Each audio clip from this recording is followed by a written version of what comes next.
Bless you. Thank you.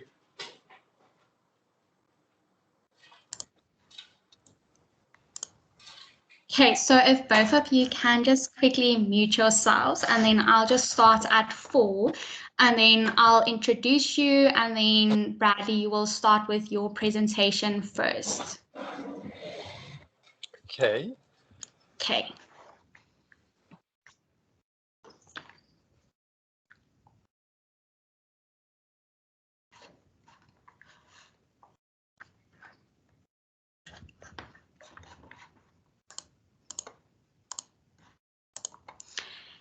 Okay, good afternoon, students, industry representatives, alumni, and staff. Welcome to the spring session. So the topic of this spring session will be Township Economy. I am Arabelle Treurnig. I currently completed my master's degree at the University of Pretoria, focused on consumer complaint behavior within the South African fashion industry. And I currently lecture Trends 01 and then also Marketing and Brand Management 03 at Stadio School of Fashion. And I will be the moderator for this session. The purpose of this session is to shed light on township economies. And the main presenter of this session will be Bradley Quinn, and he will be in discussion with Eugenie Drakes, Wandile Zondu, Nozi Kubeka, and Pamela James. So considering the topic of this session and our industry representatives, it is important to understand what township economy is. So urban areas are not the only drivers of South Africa's economy. Township economies have also proven to contribute billions to the economy. Township economy refers to enterprises and markets based in townships. These enterprises are operated by township entrepreneurs to primarily meet the needs within and beyond the township. Township enterprises are diverse with a high rate of informality, and they also provide a range of goods and services catered to the local community which they serve within immediate accessibility. Meeting the social and economic needs of township communities on the basis of cooperation and unity has been the defining features of township enterprises. So township economies promote and foster job creation in more rural, non-urban areas where the majority of the population lives. Globally, over 95% of enterprises are SMMEs, which employ 60 to 70% of the working population within South Africa. So the National Development Plan envisioned that by 2030, SMMEs will contribute to 60 to 80% to the GDP increase and generate over 90% of the 11 million new jobs in our country. However, we only have about 250,000 SMMEs, accounting for just 28% of formal jobs in the economy. So I think what I'm wondering about is, because South Africa's unemployment rate is so high, how can we help township entrepreneurs to reach their full potential? And I believe that we will uncover it during this session. So now that we have some context on the topic, I'm going to hand over to Bradley Quinn. So Bradley Quinn already started his presentation, so I'm just quickly going to do a brief overview of Bradley Quinn's bio. So Bradley Quinn operates a trained consultancy in Paris and runs a small research laboratory in Sweden. He previously worked as an associate creative director for Wrangler and Lee Jeans before heading up brand strategy at their parent company Contour Brands Incorporated. Responsibilities included launching premium brands, initiating creative partnerships, and making innovation a cornerstone of Contour's product development and retail strategy. With a mission to increase market share in Europe and Asia, Bradley rejoined the creative team to kick off new initiatives for Wrangler and Lee. Key projects for Lee included launching the new Shape Illusions label, refreshing the Body Optics brand, developing a product customization platform, and then also creating a new figurehead for Lee menswear. For Wrangler, Bradley launched the Wrangler 360 menswear label and made personalization part of consumer engagement. Leading both brands' innovation strategies, Bradley generated a wide range of digital content for internal marketing, advertising campaigns, retail point of sale, and visual merchandising. Bradley, Quinn, thank you so much for joining this session. We are looking forward to hearing from you, and the floor is now yours. Well, thank you very much. Thank you for that detailed introduction. And I have to say, it made me reflect on my time working in the corporate world. And I think today I'm a lot happier doing things for you guys at Stadio than I was in this kind of corporate executive role. The reason that I feel that this topic, the township economy, resonates with me personally is because I think my point of difference, or sort of unique branding point when I worked for these big multinational brands, was always considering how the products that I could create or commission could make a real difference to an individual's life. So it was so nice that you mentioned Shape Illusions. Shape Illusions was a premium label, denim label that we created for plus size women. I was drawn to this market because those women with these body types that are considered outside of the fashion norm were really undeserved by fashion. They had a keen interest in fashion, but were not often unable to find denim garments that really complemented their shape. Likewise, in addressing this issue of the township economy, I think it gives me and you an opportunity to reflect on what kind of input we could make that could make a real difference to anyone's life, to an individual's life, to a local community's life, but really with the perspective of thinking of ways to create lasting change. What I want to do now, as I start my presentation, is really consider the way that trend forecasting, which is broadly speaking my profession right now, could tackle this issue in a way that provides insight and inspiration and makes meaning for it.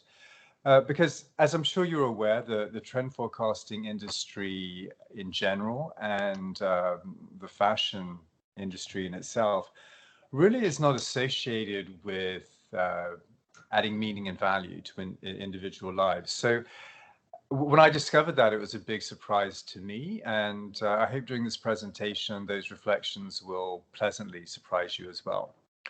So to give you an overview of my short presentation right now, I'm going to start with a case study from Sweden, which was about creating lasting social change, which ultimately is what you want to happen with the township economies in South Africa. I also want to consider the importance of taking a real deep dive into this issue, really, looking behind the scenes, potentially taking a metaphorical scalpel and, peeling back, this skin and, sort of seeing what's underneath it and what the underlying causes can be. And then I'll just map out a kind of classic trend forecasting framework. It is the one that we use on the course at Stadio. And we'll see how that can actually inspire some, what I would call, human-centric and holistic approaches to this. And like all good trend forecasting studies, they should present a solution at the end of that. And maybe the solution is how you engage consumers to get their attention for a particular product, or maybe it is about creating a lasting change in a wider community. All right, so the case study from Sweden really was a career highlight for me. From time to time, architects get in contact with me because they want to find out about emerging trends in public space, for example. Broadly speaking, these trends are that the big open plan is shrinking. People feel much more at home in public space and sort of smaller environments, and that's true even during this pandemic. And this is shaping the way that consumers behave in public spaces that are surrounded by shops and food courts and things like that. So when I started this dialogue with these architects, they explained to me that they were reconstructing a public park in a city in southern Sweden. And they were designing it because they had new populations in this area. So the existing park really didn't serve the purpose. And they told me that they were designing for Middle Eastern men, which I understood to be Syrian refugees who would use the public space in a particular way, sort of playing card games. It was a kind of leisure. Pensioners who were just kind of hanging out and taking a breather and getting, enjoying their free time or when the weather was good.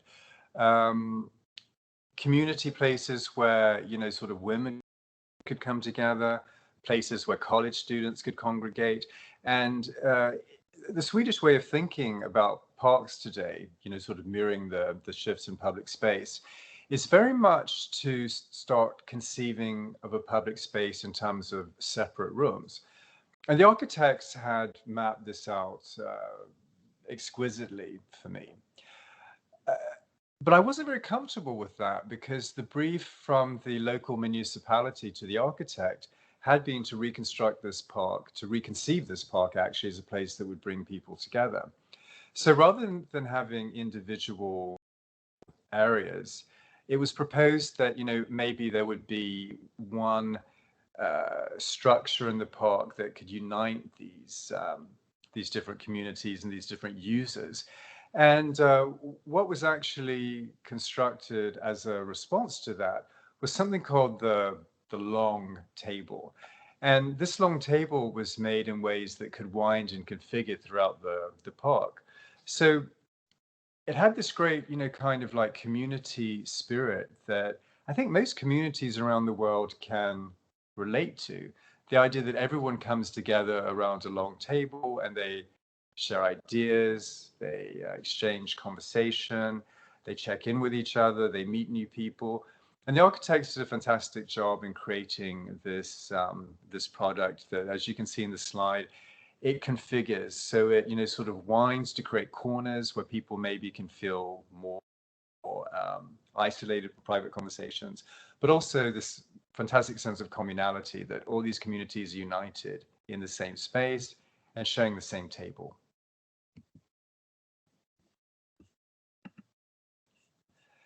So now when I think about the township economy and the changes that are going to happen now, obviously resources will be pumped into this. A lot of resources are needed, but it is something that really has to work for everyone.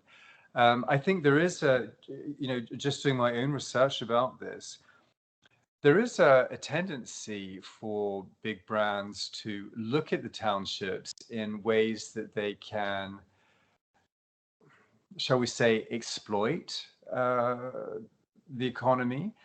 I don't mean exploit as sort of bad word in this case, but sort of ways that they can find out what the consumer needs and issues are within the township and find ways to address those that, are within the local budget of the people there. But it's pretty much a profit-making exercise.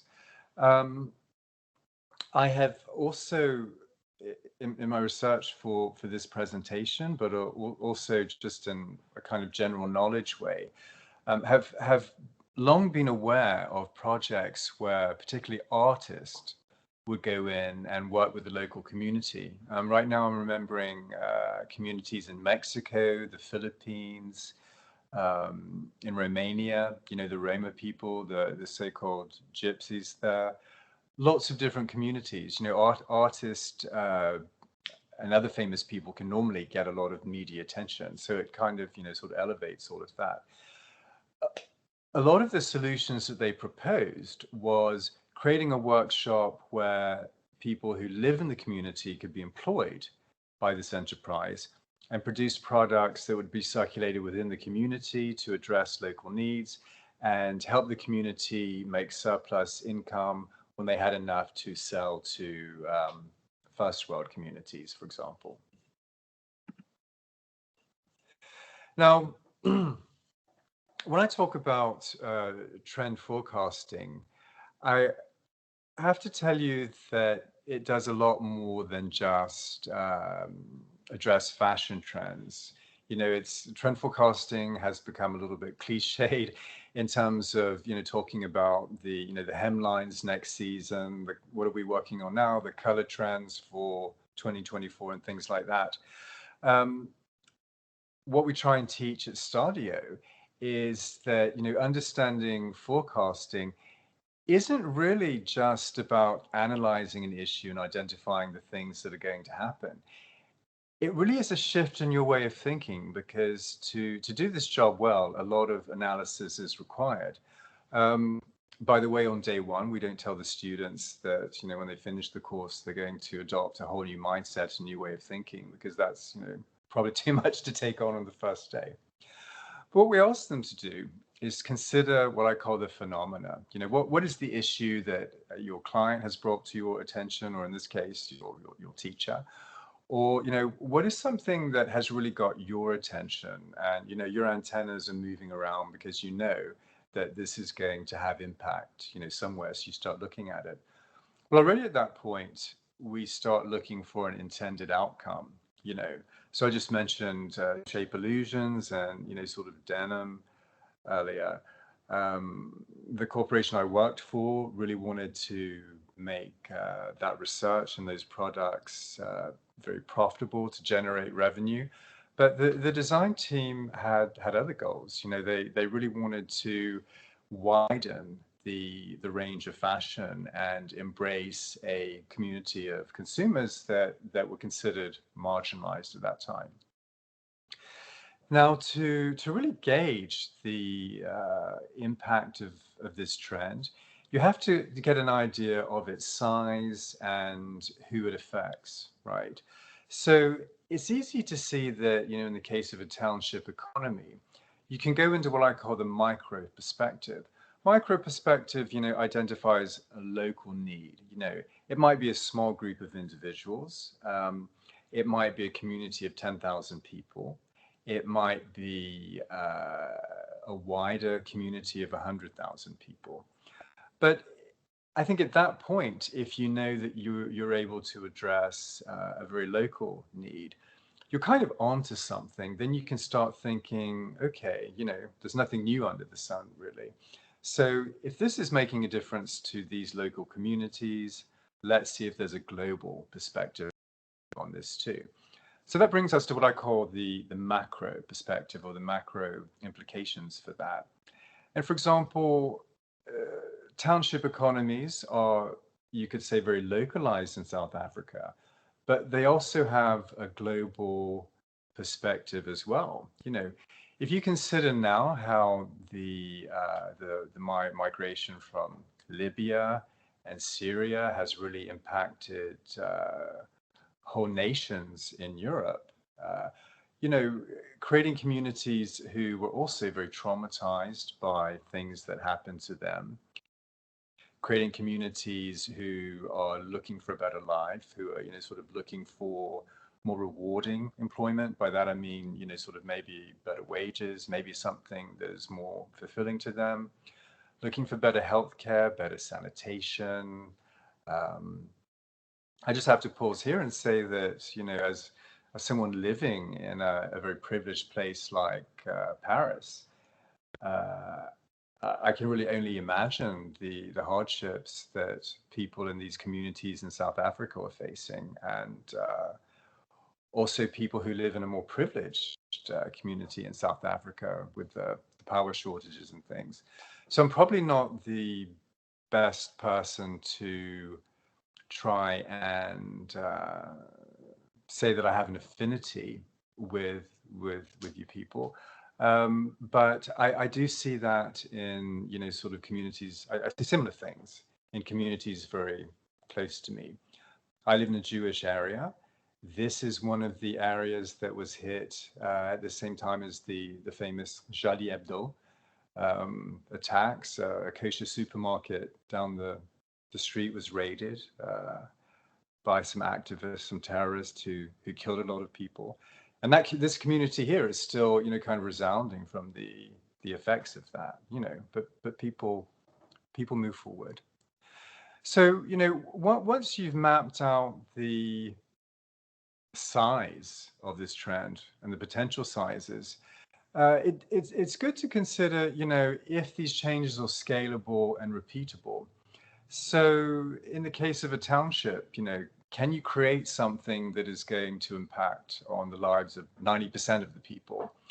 And if so, can you take it to the next township? If one single township is your case study, and try and make a difference for that community as well.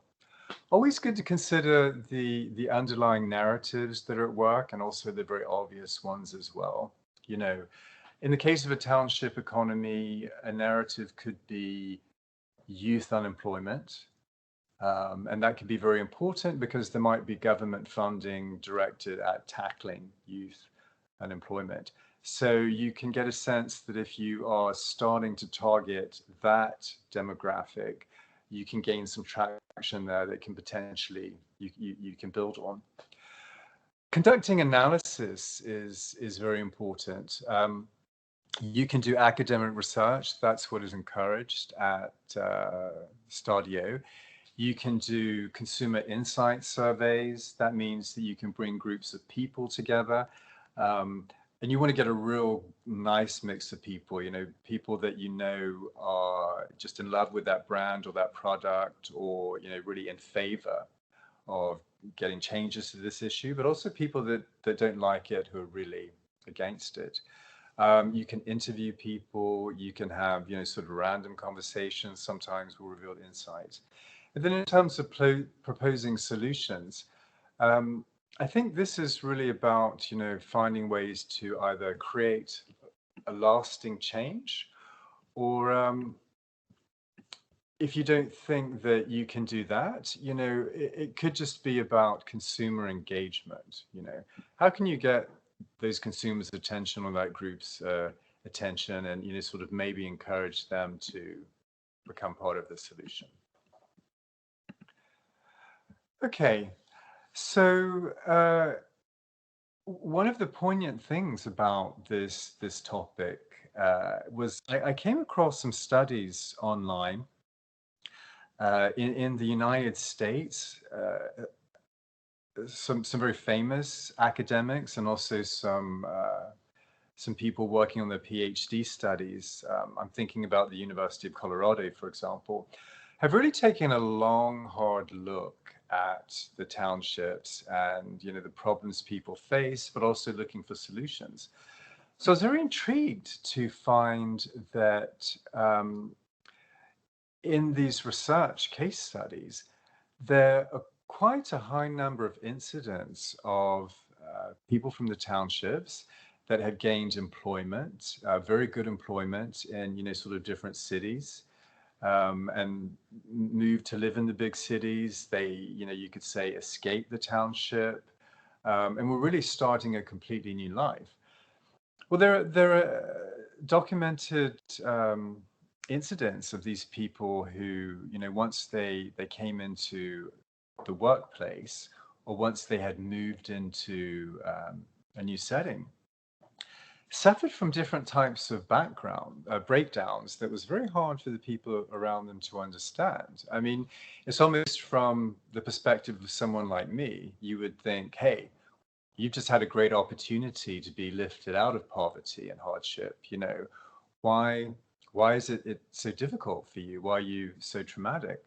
Well, basically, it seems that a lot of these people are suffering from something like post-traumatic stress disorder because life in the township was just so hard. You know, that poverty, that hunger, um, there's child abuse, there's violence.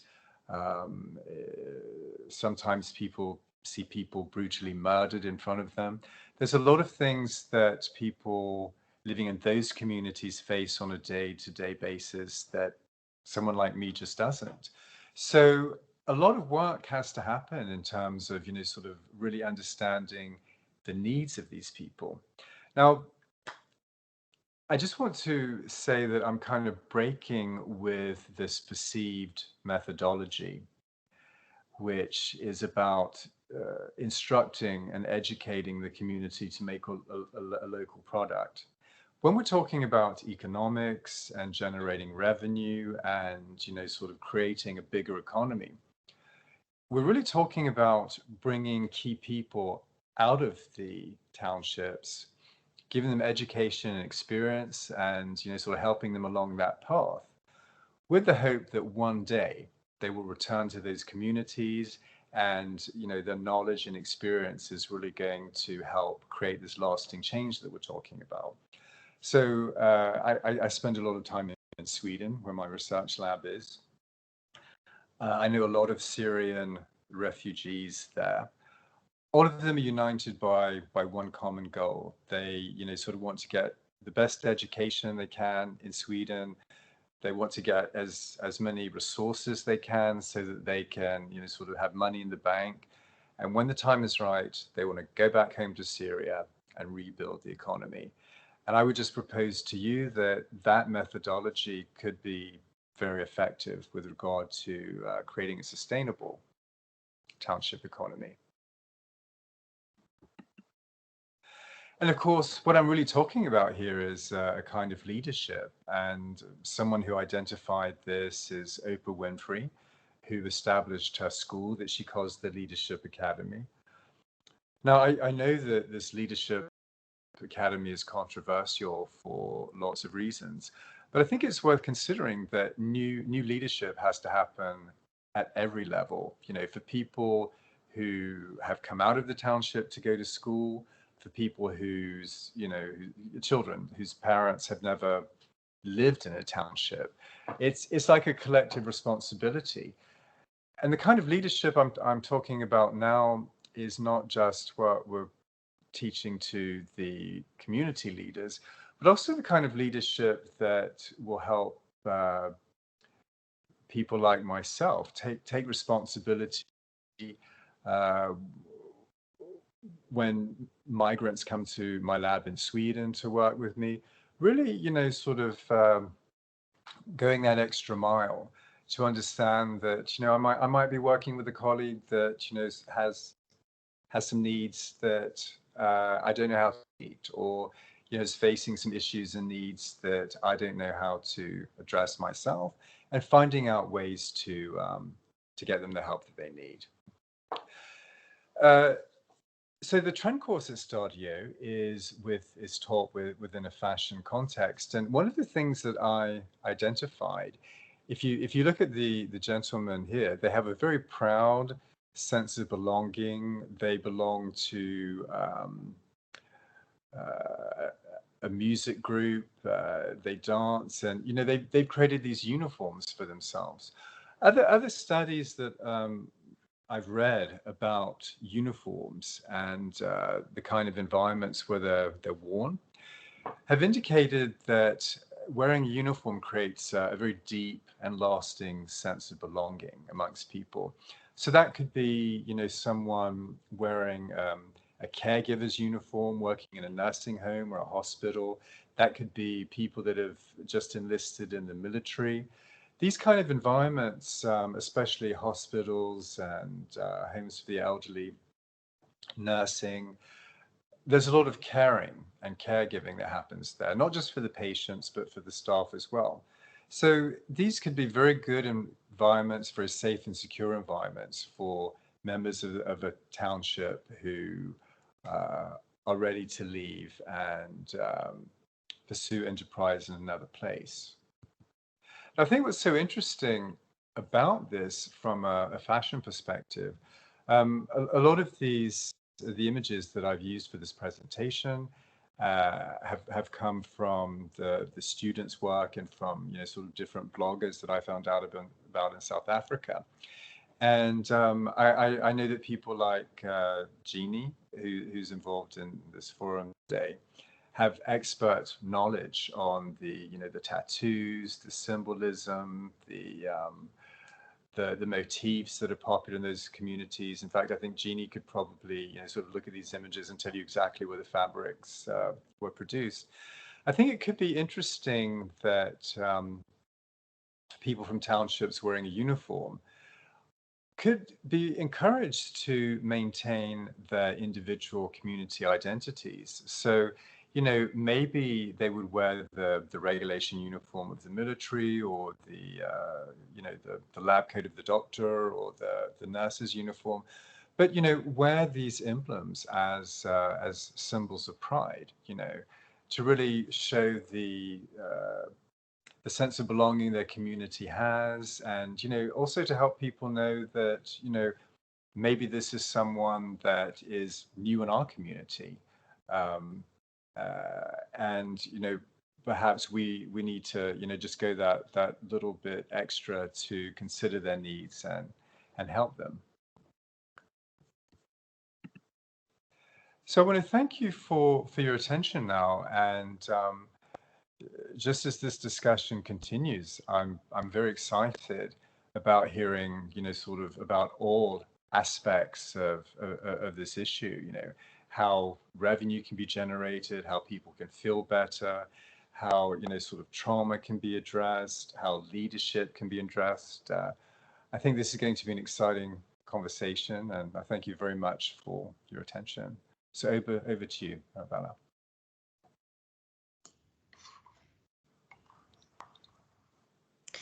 Thank you so much, Bradley. I 100% agree with you about looking for that micro trend that you can almost satisfy within a specific township, and then to help you to grow that trend on a macro scale, to maybe also then grow your business into other surrounding townships as well. So I think definitely to just be able to help those entrepreneurs to be able to realize potential, and I think especially in terms of funding, it will be interesting to hear from our other guest speakers what they also think about it. So before we move on to our next industry speaker, I just want to know if any other speakers maybe have questions for Bradley. Comments are also very welcome. Yes, Eugenie. Bradley, I find what you're saying really interesting, and I think that is starting to happen quite a lot in the townships with new movements and things happening. We had terrible riots a while ago, and there's a young youth leader called Untitled Chapter, who about 3 years ago started what he calls the Soweto Parliament. And he and his team protected one of the malls from being vandalized. And they are rolling out a big program in Soweto. They've got a blueprint which is ultimately going to be rolled out into other townships, where their focus is on youth leadership, and they look at politics, social and economic. And when they say politics, they're not looking at politics to become politicians. They are looking at politics to hold politicians accountable. When they look at the economy, they are saying, okay, so you, Mr. Prime Media, with all your billboards here in Soweto, it's fine for you to have them here. But going forward from now, all the work that is up on those billboards has to be generated in Soweto, and those that do the installation have to come from Soweto. So there's a big focus of keeping Soweto, building the Soweto economy. And then in terms of social, they've just recently done a big thing in one of the schools where these young guys have gone in, and they've identified the bullies. They've had the whole team out there. The bullies had to apologize to the girls in front of the school. They looked for drugs, they looked for gangs, and they're working with those kids to try and get them back on track. And I think that is going to start having a huge impact. Not only that, with their blueprint, they're rolling that blueprint out into other townships. And they're saying that it's time that the youth actually got active and started doing things and holding the elders accountable. And that really excites me, because I think that's going to provoke huge change. Yeah, it sounds great. Sounds like a revolution in a way. It's a revolution. It is a revolution, but it's a beautiful revolution because it's by the youth, for the people, for the benefit of that township. Yes. No, I 100% agree. And I think it again relates to the circular economy, to create that sustainable township economy, to, as you said now, to rather, if they have billboards in Soweto, it has to be people within Soweto that create the billboard, actually set up the billboard. Yes, now I can see, I think that's a great initiative. Thank you so much for adding that great viewpoint, Eugenie. I don't know if anyone else maybe has a question before we move on.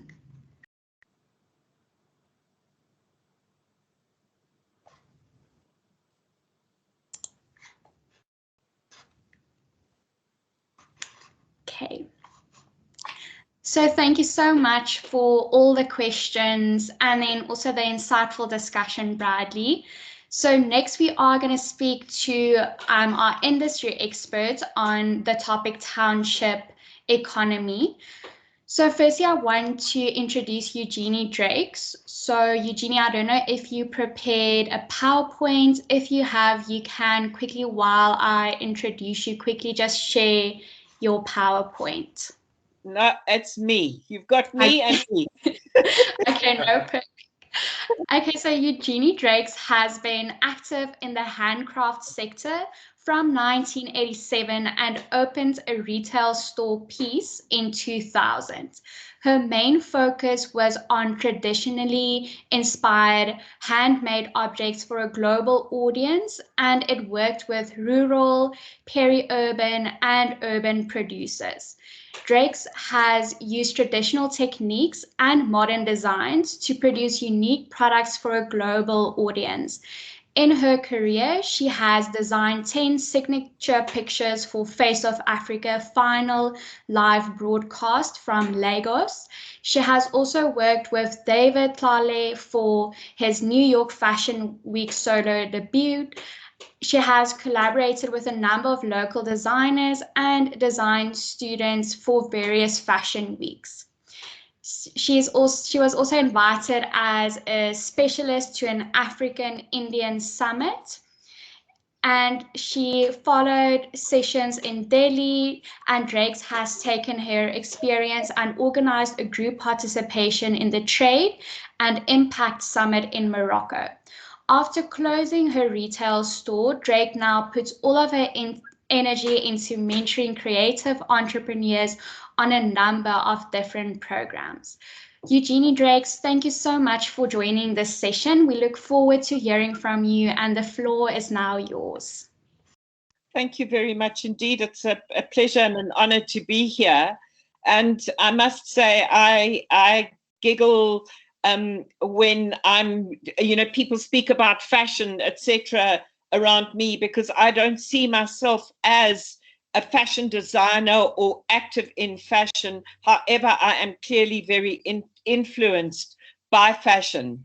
My real passion was the cultures, the cultures and the amazing creativity of the hands of the people that made things in the rural communities that were part of their cultural practice. And that's what absolutely fascinated me. I think part of that fascination also comes from the fact that I was born in Africa. I was born in South Africa, but my heritage actually is Scottish and French. So in many ways, I feel that I don't have a tribe. I don't belong. So part of it possibly for me was a search for identity.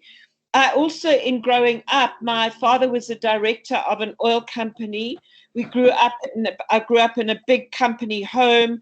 They did a lot of business entertaining, and we had staff that lived on the property. And for me, I just loved being with the staff. Most of them came from KwaZulu-Natal. It was a place where there were interesting stories, there was interesting culture, there was interesting tradition. And that, I think that sparked my interest very much. I got into opening my store completely by default. I had worked for to set up a big African Christmas store in one of the shopping malls one year, just as a promotion and to help crafters sell things. And it was a huge success. And about 6 months after that, another retail a mall asked me if I would come and do a shop for 3 months. And I said, yes, absolutely, I'll do a Christmas shop for 3 months. Took all the money out of my bond, got into my car, drove into the rural areas, came back with tons of beads and baskets and bowls, and was hugely excited, opened the door, and my heart fell into my stomach when I realized I did not have a clue what I was doing, not a clue. Anyway, I learned the hard way. I guess it's also, as entrepreneurs, you dive in and you go, okay, now what must I do? I'm going to have to try and swim. Even to the extent that one day somebody walked into the store and said, oh, I bought so much stuff. Can I have a discount? Yes, I said, you can have 7.5%. And then realized I had no idea how to work out what 7.5% off that total was.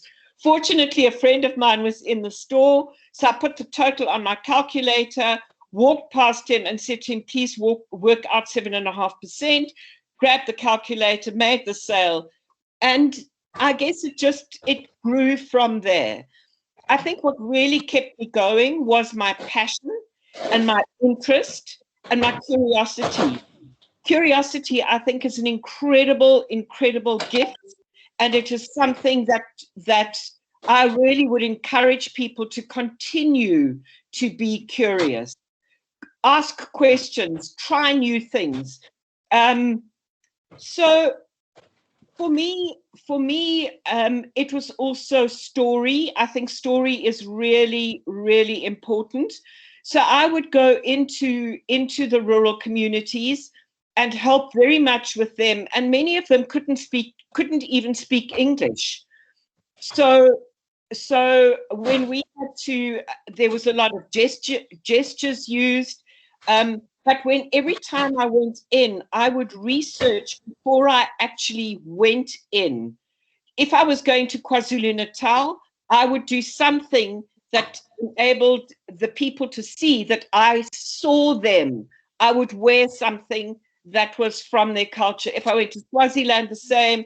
When I was in Botswana, it was exactly the same. And in that way, I really grew. And I saw my journey through that very much as an exchange. So I was opening their eyes to my world, and they were enabling me to have insights into their world. So that was the one part of my reality. The other part of my reality were the customers that I was serving.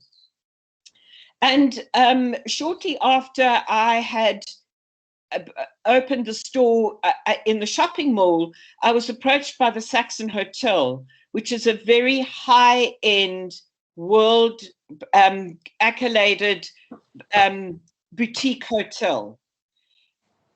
And I mean, I actually will never forget, my heart's kind of pumping now, thinking about I got a call from somebody to say, please, would I come? The manager of the Saxon wants to have a meeting with me. Please, would I bring some of my items with me? I'd been working with crafters that day, so I was grubby. I just threw the things into milli meal bags and off I went to the Saxon Hotel. I was met at the gate by the security guard in his black uniform with his Michael Jackson thing. And I kind of then realized what I'd done. And had I not given my word that I would be at that meeting, I actually would have turned around and run away. And I thought, you know what? I've given my word. I'm going to see this through. So there I arrive at the portico with butlers and whoever greeting me and taking me through. And it just, for me, I was fascinated by the opportunity. So I actually closed the retail store and moved my business to the Saxon. And that, for me, was an incredible opportunity to be exposed to a very high-end market.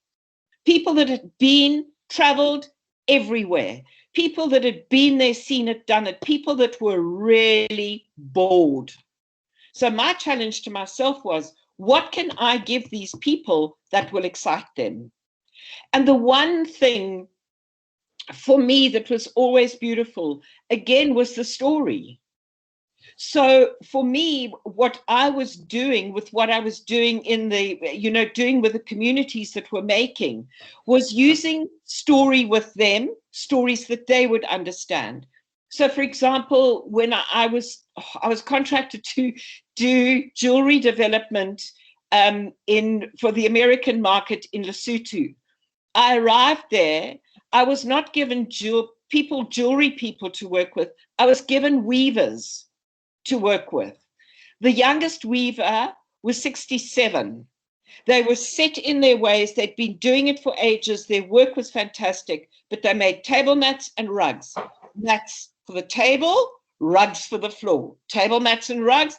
How am I going to work with these people? So what I eventually did was, the table mats interested me. And I thought, if we fold the mat this way, this is going to make a perfect clutch bag. I then decided that their designs were too African.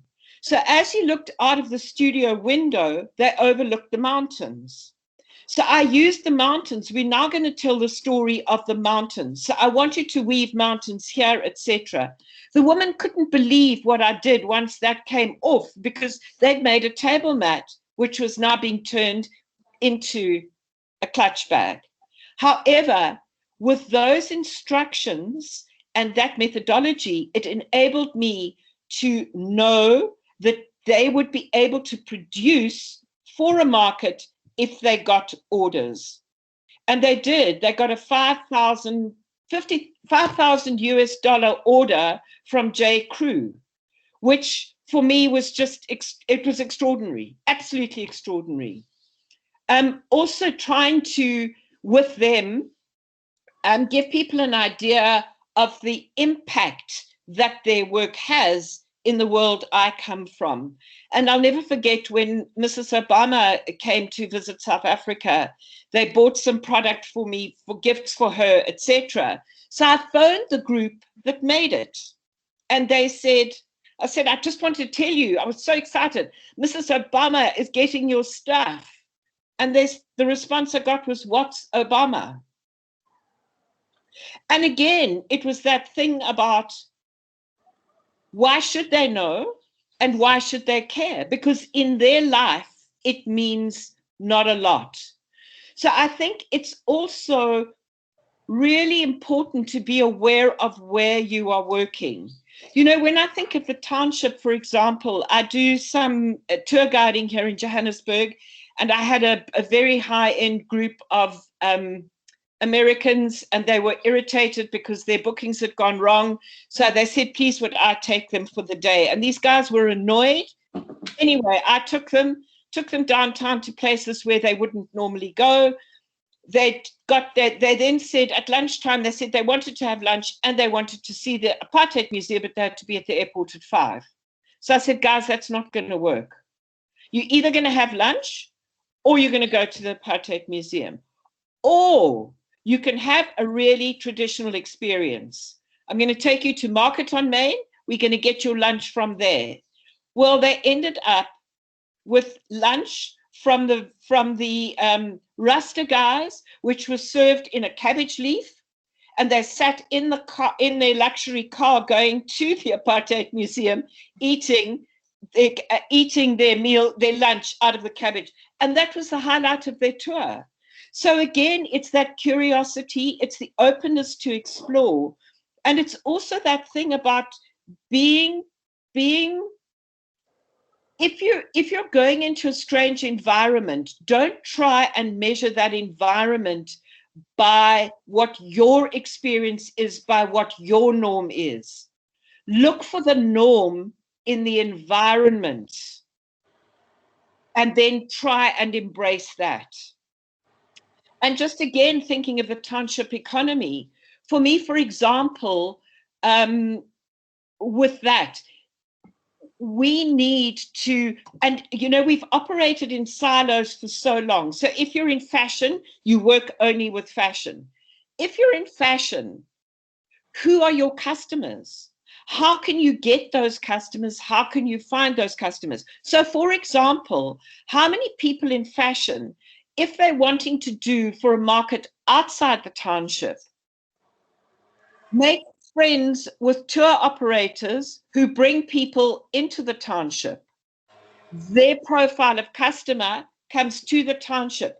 Maybe what you can do is to your outlet, you can get those guys to bring them because they are the link to your customer. So it's always that thing about where and how do you connect. The other thing that for me, certainly in the years that I worked with this, was that people were fascinated by the story because the story enabled them to experience and connect with that product differently. So I was very firm that we would tell the stories, we would know the stories, and it was about authenticity. Authenticity for me is the highest thing on the trend, and it never goes out of fashion. People can see, they know the minute you're being inauthentic. If you can't, you can't. If you don't understand, you don't understand. But make a plan. So for example, when I was working with a weaving group in Swaziland, their baskets were really, the quality of the weaving was good, but the baskets were really boring. So we decided what we would do is we would do a competition, a basket competition. And the criteria were different sizes, and they needed to be three or more colors needed to be used in them. It was very enthusiastically received because there was a nice cash prize at the end. We ended up with these baskets, and I said to the team that was going to be judging, how the hell do we judge these baskets? I have no clue. So what we did is we brought in one of the master weavers, and we got her to talk us through how she values or judges a basket. We used those criteria to judge the baskets, and we came up with our winners. In order to make sure we were on the same right track, we asked 3 of the master weavers to come and judge. They came up with exactly the same baskets. The result of that was those pointers have now become the way they buy the baskets. So they will judge. A basic basket is X. If for every point you meet, you get paid more. Great, because the quality goes back. The quality control rests in the hands of the person that makes it, and it's clear in terms of that. So again, it's how does one bridge those gaps? I think the township economy is something, if one speaks to and listens to Gigi Alcock, who's been operating in the townships for years, it is a billion rand economy. What we're doing is we're trying to squeeze it into how we measure our norm. We shouldn't be doing that. We've got that norm. How do we make that norm fit? How do we cross that bridge? Because when we bridge, we meet in the middle, and that's where we need to be meeting. So, you know, I think over the years, for me, the things, there was another beautiful one. So somebody who made wedding dresses came in with a client. She was from Kenya. She was getting married in Kenya. She wanted a beaded collar for her dress. Could we do this? And he would construct the dress around that. So we said, yes, absolutely. We did it. He did it. And then they came in one day for a fitting, and she said she needs to get shoes. So I said, but you said you're getting married on the beach. Why don't you let us make you barefoot shoes? So we made her beaded shoes that she wore to her wedding. When she got back, she came running and she said, you know, you won't believe this. In their tradition, the women from her husband's family came to collect her. And as she walked, so they put down fabrics, textiles for her to walk to him. She said, had I been wearing shoes, I would have missed that experience. Because I was bare feet, I felt and I experienced it. We want experience. When you're thinking about fashion, when you're thinking about economy, how can you make money through experiences, not just stuff?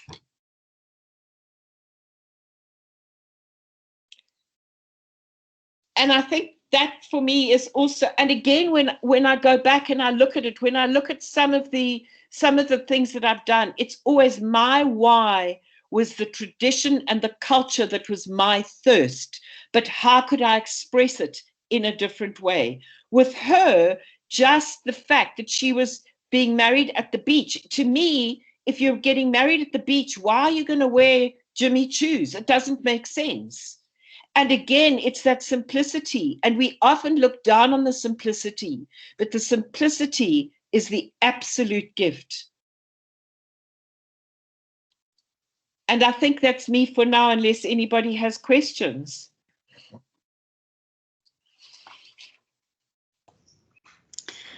Thank you so much, Eugenie. So for the questions, I think in the chat, let's do a quick fun poll. Just want to know from you guys, on a scale from 1 to 10, how much do you think does a story behind a specific product enhance the experience you have with that brand or that person?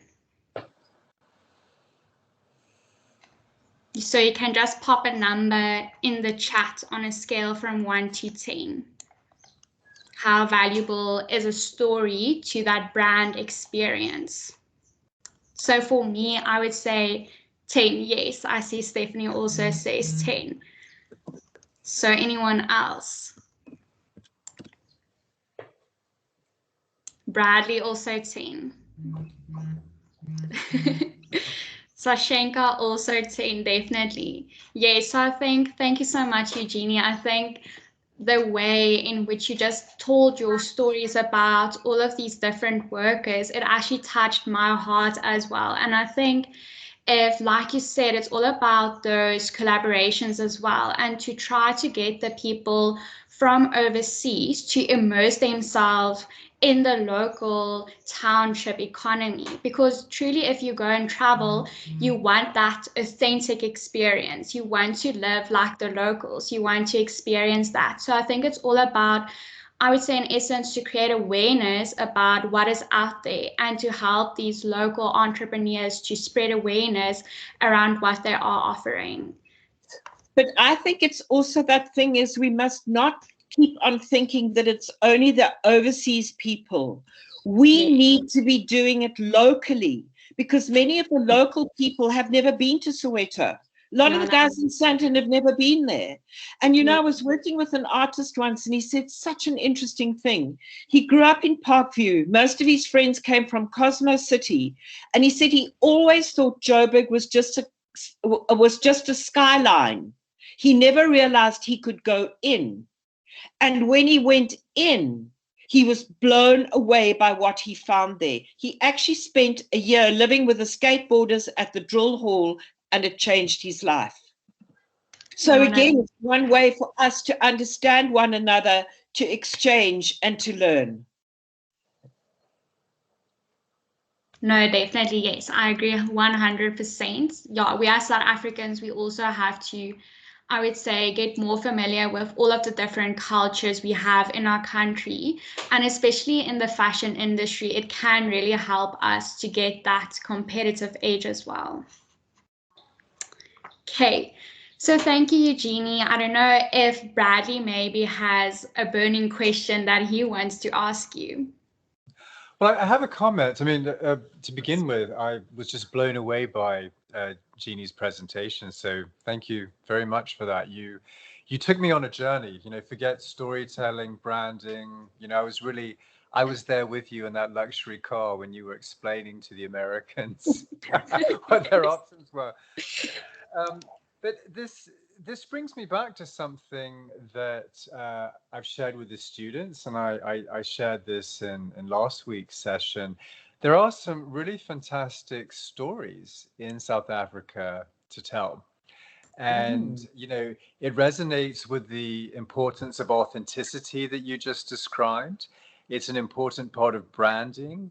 You know, and I totally agree with you that it's about, you know, telling local stories and, you know, working with local communities. But I think some of these struggles and these triumphs are so universal that it would give that brand a kind of competitive edge in a global market if the product was right. You know, I'm speaking in very, very broad terms here. And, you know, just going back to the kind of reinforces that this trend forecasting methodology we're trying to teach is right for South Africa, because in your presentation you outlined the micro very clearly, very strongly, and, you know, created scope for me to come in and, you know, talk about how the macro is also a part of this. I think it's also how one spins it. I mean, for me right now, what comes to mind is at the end of 1999, I came across a wire worker who was making these little wire bags. We could not move those bugs. He couldn't move them. And one day I thought, millennial bugs, there's a big panic about the millennium bugs. So we put them out in the front and said, buy your millennial bug. He could not keep up. But the minute we'd gone into the millennium, so again, it's sometimes that thing about catching that moment. I had little angels with vuvuzelas. The vuvuzelas, the big trumpet-looking, or the trumpet angels for Christmas. When we had the World Cup here, I called them vuvuzela angels, which is that horn that people blow that looks just like a trumpet and makes a huge amount of noise. We could not keep up with them. And all it was putting a different spin on it, getting people to connect with it differently. That's to play. It's also to play. I don't know if anyone else maybe has a question for Eugenie.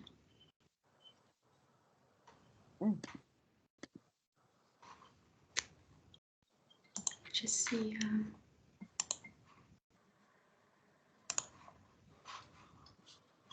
Okay, so I think don't see any hands. So thank you so much, Eugenie, for the very insightful discussion. So our next speaker will be Wandile. I just want to see, yes, she is in the chat. So Wandile, I don't know if you have a presentation to share. No, I don't have. I'll just speak through. Okay, So I'm just quickly going to introduce you and then the floor is yours. So Wandile Zondo, is it Zondo? Yes, worked at Edgar's from 2001 up until 2006 until he opened his first shop in 2007. Wandile is the co-founder of Thesis Lifestyle, a streetwear brand founded in 2005. The purpose of the brand is to illustrate a new point of view about street culture in South Africa, and the business operates in Soweto with 2 stores and also an online store. Wandile currently manages the day-to-day operations of the whole business, from sourcing materials, dealing with manufacturers, and also then managing the stores, and also to make sure that the business grows and that they can reach out to many people. So thank you so much, Wandile. We are looking forward to hearing from you. So the floor is now officially yours. Thank you. And thanks for this opportunity. Hi, everyone. So thanks for the intro. I think in a nutshell, I mean, from Eugenie and Bradley, thank you so much. Well, when I was invited to say, talk about the township economy, and I mean, coming from someone who started a business in the township and is growing the business in the township. So it's basically what I know, and it's what I've been doing in the past 16 years, of my life after matrics. So after I matriculated, I never went to do any further higher education. I just went to get my education through Edgar's, retail, and basically the seed was sparked there, to say, how do we build our own businesses? Also, taking from our history, I mean, it's very much, when you talk of the township, you can't really separate it from the apartheid legacy. Why were the townships created in South Africa? And also that impacts in how the whole ecosystem of the township economy works. Because previously, how we grew up is that our parents had to wake up every day of the morning, rush to town, where it was like the big economies, go to work and all of that. But when we started the brand, we really thought of, is it possible to build your own business in the township where you could build an ecosystem and make people's life easier, So you build a business in the township with the intentions of hiring people that are around the neighborhood so that they don't be killed traveling time, saving money on transport. So also when we started the business, it was really trying to change that point of view. I was young, probably 22, 23, and it was just, let's take a deep dive, we had like,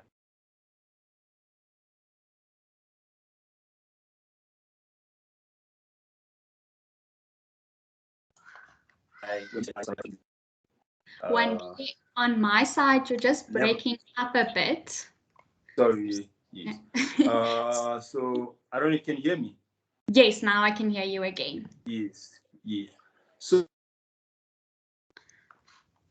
now you're breaking up again. I don't know if you maybe want to around sorry, Wandile, you're breaking up again. I don't know if you maybe want to just stop sharing your screen and then, or your camera, to turn off your camera, and then sometimes it works. Okay. Yes. No. Okay. Yes, now it's better. Yes. Yeah. So when we started, it was that, and so we opened up our first shop in 2007, June 16. And for us, it was also trying to change the narrative in terms of the youth. The youth of 1976 was the youth that was just trying to fight apartheid. Afrikaans as a medium of communication. But for us, it was like we want to tell this narrative that we can actually build businesses in the township and employ peers, and we can start really looking away from like the cities as the main hubs of economics in South Africa. So when we started, we were just a platform as a shop that would give young creatives space to express themselves. So we used to retail other young designer brands, and that model was really based on YDE. So we felt like we could build our own YDE in the township. So within the past few years, I mean, we are learning, we're still learning on how we can make our model better. But what I can tell you, if we're able to survive the first 3 years to 10 years, we are in the 16 years, and the business has really moved from the survival mode. We are in a growth phase. We are able to employ young people. We are able to, scale our business. So the whole plan of our business currently is that we are really focusing, more than focusing at probably building more stores. We just decided that we probably need to build our own factory in the township, where we could just get people to kill travel time and get people that were previously retrenched or young people that are looking for jobs, that have passion in manufacturing. So we acquired a house last year. We are slowly building that. We used to outsource our printing for T-shirts. We used to outsource a lot of stuff to town, but now it has become like we're doing everything in-house. And it's just basically done with the hope and the plan of just building this ecosystem for our business to make life easier for us, where goods can move. I mean, when you look into our stores, they are probably at a radius of 6 kilometers. Within that 6 kilometers, our new factory is in there. So we are a brand that's really trying to change that narrative and just show people that it can be done. It's not an easy thing, but I mean, the most important thing for us is that it's important that you localize whatever you build when you look into the township economy. When you look globally, you look at, especially coming from a streetwear brand point of view, is that all these brands are built in their communities. It's young people's streetwear brands are basically coming from the skate scene. It's a graffiti scene, it's the music scene. So how, as a brand, do you also build a story around that? So also, when you look into it, in 2008, we started what was the Thesis Social Jam Session, a music platform that basically gave young bands, comedians, poets a stage to perform. And that was just done in the ethos of, we don't have much money to really amplify our brand in terms of billboards outside of Soweto. So but we would just invite brands, DJs all around South Africa. And this music event ended up being a melting point for culture, in Joburg, where a whole lot of young artists that broke into the scene, comedians that broke into the scene, started performing in the store.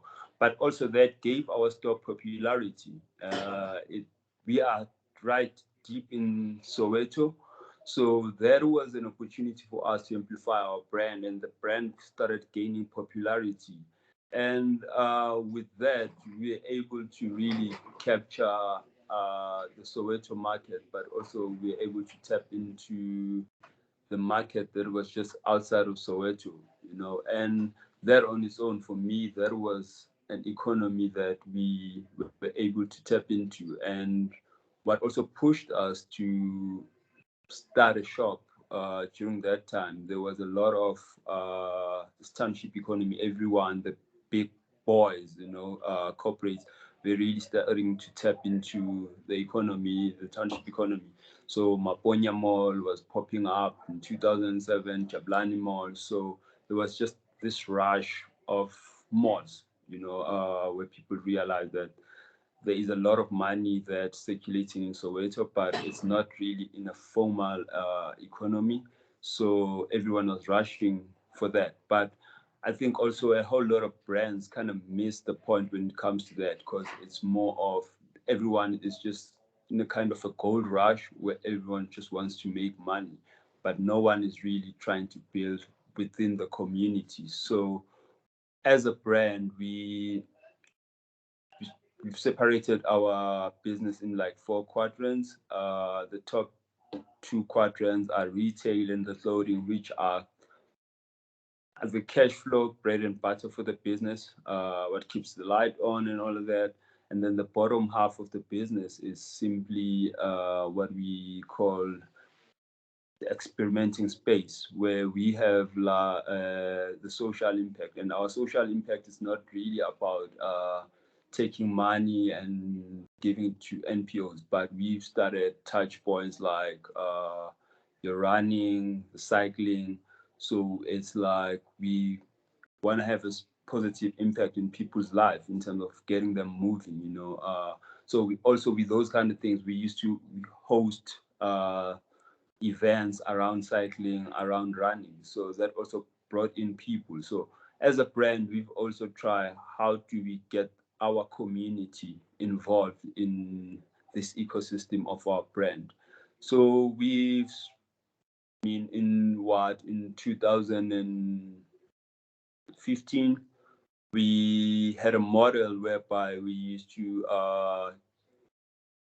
get people that were coming in from outside that would just buy at wholesale, and then they would sell in different townships. So we opened a shop in the west end of Joburg in Kagiso, which is another township. And that was simply based on the demand that the guy that was buying on wholesale was had created in his township. So it wasn't like, okay, we see an opportunity, let's just go open a shop. But it was really based on an inside person that came from that township and gave us insight on where we can open that shop. And yeah, one of our milestones as a brand, and what we always say, we trying to change the face of the township as a brand. So we got a dump site in Kagiso, clean it up, put in a container, and we had a store. And yeah, unfortunately, the store closed after 3 years, and it was simply, it didn't fail because really there was no support. But I think from my side, in terms of the management, I was never really in touch with running the shop. I just loved the idea of having a shop. So, and then we started to realize that, oh, actually, let's close that shop. We closed it for like another 2 years, and then we realized that when you look into Soweto, the population, we haven't really reached the whole Soweto. So we reopened the container in Soweto, whereby now we have 2 stores in Soweto and an online store. And an online store is simply based on for people that can't really come to Soweto to come buy, but they can reach us through the online store. And yeah, and throughout the years, we've seen a growth in our brand whereby we do brand collabs. So currently we've done brand collaboration with Jägermeister, where we've done a range for them, and then it's been housed inside the store. So we've become that brand whereby when brands want to tap into the Black urban youth, they would want to do a collab with us. And we've kind of worked with different multinational brands. Last year, we also did a collab with KFC. We did a line for them that we retail on our online store and also on our physical spaces. So as a brand, I think we've just been playing in that township space. And also, when you look into how do we stretch our brand, in the same model that I mentioned with the Western guy, we are really trying to tap into Botswana now, where we've got a guy who's buying wholesale, where he's just every 2 months, he's just putting in orders, and he's built a very strong brand presence for us in Botswana. So we are looking into probably later on this year doing a pop-up in Botswana. So what I would like to say is that it's very important that when you tap into this economy, you try to partner with the local person so that you understand where you are getting in and what are the problems, and not just coming in to take. I mean, they've mentioned that people exploit this township economy. Yes, big brands do it, and because also going back to, what has been said is that township economy, more than anything, it's an economy of consumers more than producers.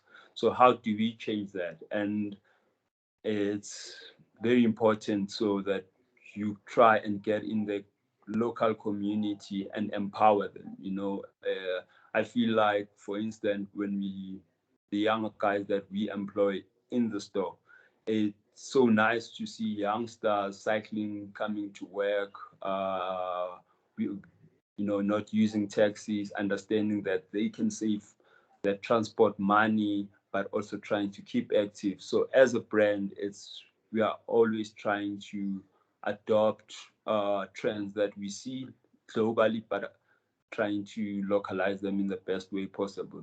So yeah, that's our story and our model currently in terms of what we are doing as a brand, as Thesis.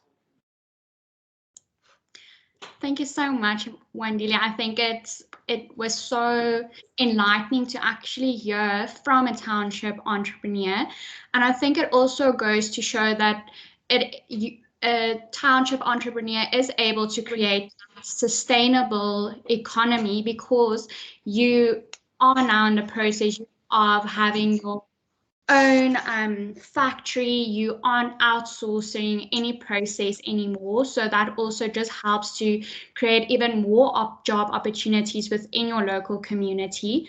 So I think that links very nicely to what Bradley and Eugenie also talked about. So I just want to ask you, what do you think are some of the biggest challenges that township entrepreneurs face? I think one of the biggest challenges, honestly, is just how do you formalize your business? The basic elements of any business, things like making sure that your business is registered, it's compliant, you're doing basic things, your bookkeeping, and that's where it starts. And also is that there's not much done in terms of helping the young entrepreneurs, in terms of workshops, or access to the mainstream economy. Especially when it comes to fashion, I think that's not just in South Africa, especially. It's not just a township problem, but you go to the big retailers are still you're talking like a banking industry in South Africa. When you talk of the retail industry, it's still your Woolies, your Foschini group that are driving the economy. But also, how do those big boys kind of put in small brands and flipping them into the main economy? A small brand like us, we want one day to see more local brands that are kind of growing and creating more stores, and with that, how do we also build our own industry? So it's like, how do we build structures for young people to really acquire skills to build businesses that are not just going to be township based, but that would have like a global impact. So it's more of like imparting a lot of knowledge and adopting this business to the main economies. Okay, so yes, there's definitely that need for just workshops within the economy to help the young entrepreneurs in terms of registering their business and just helping them with those skills to grow their business. Also maybe tips for accounting and just to get maybe a loan from the bank as well, just to help them with all those documents. So I think that's definitely a need from your side that I think would definitely benefit young entrepreneurs. Definitely. That's why I see there's like a huge gap, we also, when we started, there wasn't much in terms of access, people that were starting brands. but there's a lot of kids that are really starting brands now. But all those brands fade off. Sometimes they don't fade off because the owners are not serious, but it's just they fading off because access to buyers, you know.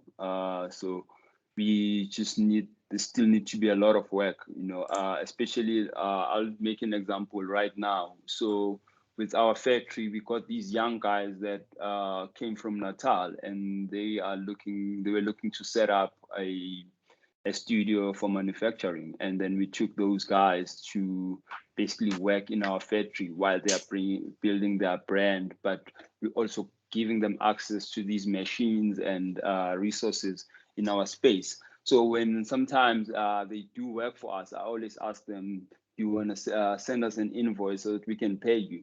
But they're always taking that money and putting in a personal account. I'm like to them, no, we need to stop putting money into your personal account. How do you formalize that, make it a business? How do you guys take salaries instead of when you look in that money in the business personal account, whereby it came through the business, your work, it's not your personal money, it's a business money. So how do you work around and have your own salary every month, you know? So there's still a lot to be done to really teach young people, because probably with me, I was fortunate enough to have mentors that kind of guided me to say, this is how you structure a business. You need to take a salary, you need to do your books, you need to have an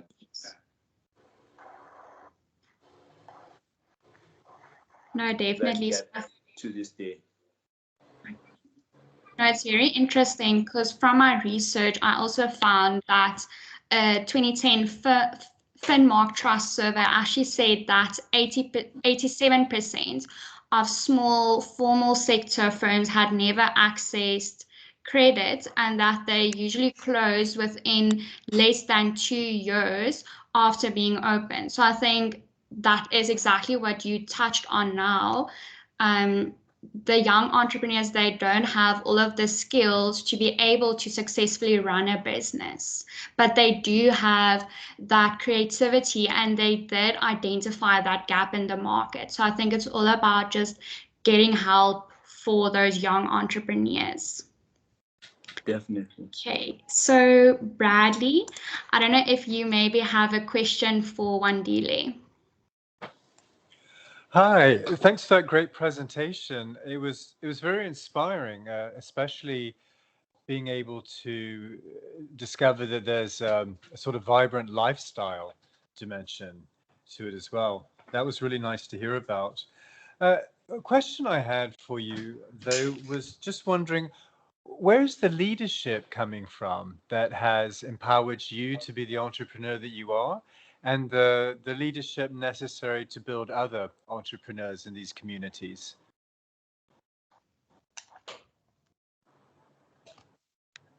I think, sorry, Bradley. Yeah, I think, well, the leadership, I mean, I don't know, probably from my side, I think it was natural thing that I saw a gap, you know, as a young kid growing up in the township and also being exposed to probably the internet, you know, that global culture. I got into the internet after the 2000 boom in 2002, 2003. And when you are researching about street culture, Supreme was the first brand, Stussy was the first brand that popped up there, you know, and you take kind of those things. But with everyone, I was fortunate enough that in my family, you know, I had cousins that were professionals. So I would ask them just basic questions, you know, and I've always said that also with entrepreneurs, the biggest problem with entrepreneurs, they just lack to be vulnerable in terms of going to ask questions and just going out there to say, I don't know, you know. There's so many people that, I mean, especially in the township, you know, we had back in the day people that had built these businesses that were operating before the main economy in the township. You know, how do you go to that old man and just ask him how did he do it? So I've always been that kind of guy. And when I looked around me in terms of my peers, it's like we are facing the same struggle, you know.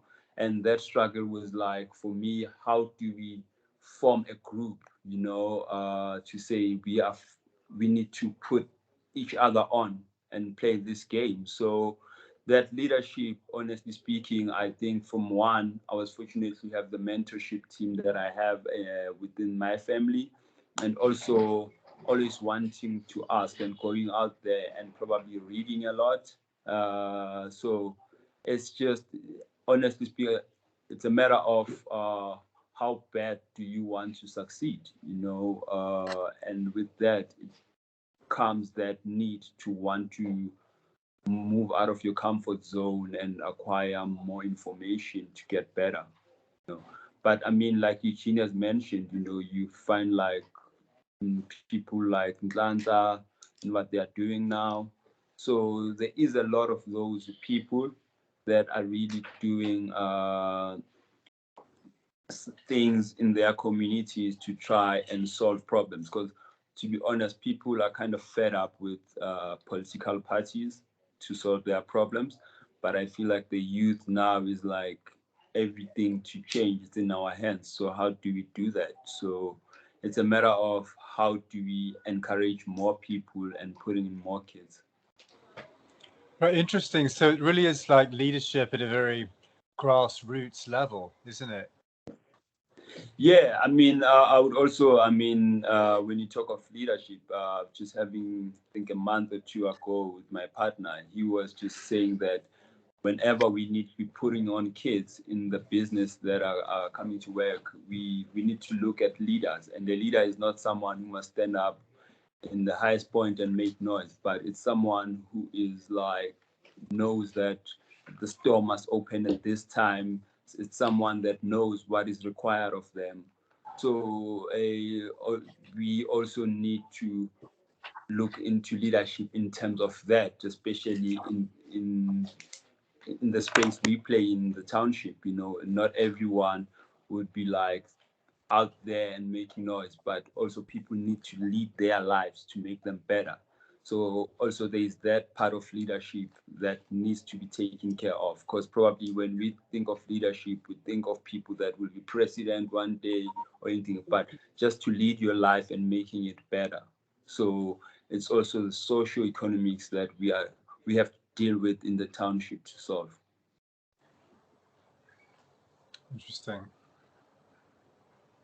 I think that's such an interesting point that you've raised there, Wandile, because again, as you say, people think of leadership, you know, as the politicians and whatever, but actually I think it's that we need to look within ourselves to see what our driver is, what our strength is, and work from there. I know I'm very impatient, so I know for me to have to work with people who are slow and it's a disaster. I can't do that. If I need to work there, I need to get somebody to help me. Can I push others to get things done? Yes, I can. And, you know, it reminds me of working with a group. We were doing the business of beadwork in one of the townships. And it literally was to teach people how to do beadwork as a business. And it was a very interesting group. It was a diverse group. It was a church group. So there was one lady, and she was a real fireball. She was there. She was on it. She was doing it. She was whatever. There was another older woman who would not work above the table. She worked everything below the table because she didn't want people to see what she was doing, because she kept on comparing herself. There was another lady, Mam Nana. Mam Nana was, she had a job. She was retrenched. So what she did is she baked, and she used to go and sell some things outside the school. Mam Nana had a very soft heart. So a lot of the kids didn't have money, so she would give it to them. Then she'd have to go and borrow from the loan shark. She got herself into a hell of a lot of trouble. So we were sitting one day and we were saying, okay, team, now let's see here. I think what we must do is we must let Mam Nana, she must be the salesperson. No, they said no. Why? because Mum Nana, she's too soft. So I said, okay, Mum Nana collapsed. You could see her collapse. So we said, okay, who's the one that needs to be your salesperson? Who do you think is the best? The cheeky one, the one who keeps on talking. So I said to them, Mum Nana, if you have to work through the night to get an order done, who is the best person to do that order for you? Who's the one there to encourage you? Yeah, no, that's Mum Nana's job. So again, it's that thing about people identifying what their strength is and how they fit into that team.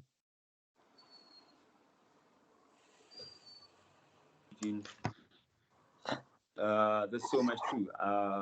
It's very important that we try and do best in terms of building systems to elevate people, to make people better, to make people feel better about themselves, to make people believe in themselves, and to really realize that even in the townships, because these townships, I feel like townships are a melting point of culture.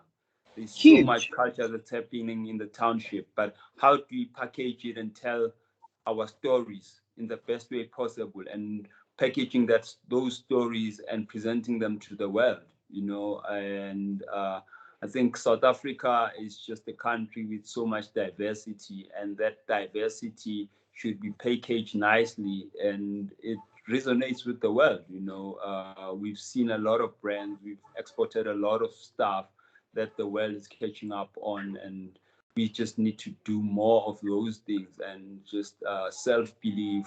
But I feel like also as well, it's like comparing, I mean, with 20 years ago or 25 years ago, we wouldn't be having these conversations, you know, but there is these platforms now where we can even have a discussion about these. So the story is really changing, you know, and we need to really build on these kind of platforms and really grow from here.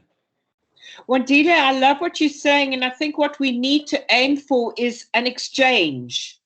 Definitely. Because that's the only way we are going to learn about one another.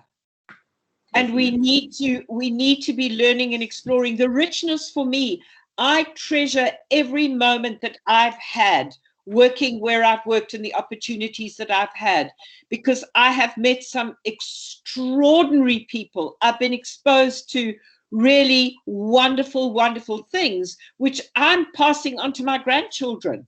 So it's taking the wisdom of the elders, taking some of the culture, taking the richness from some of the culture, and let's bring it in and develop a South African culture, not these silos, these different tribes. Let's take the best and mix it.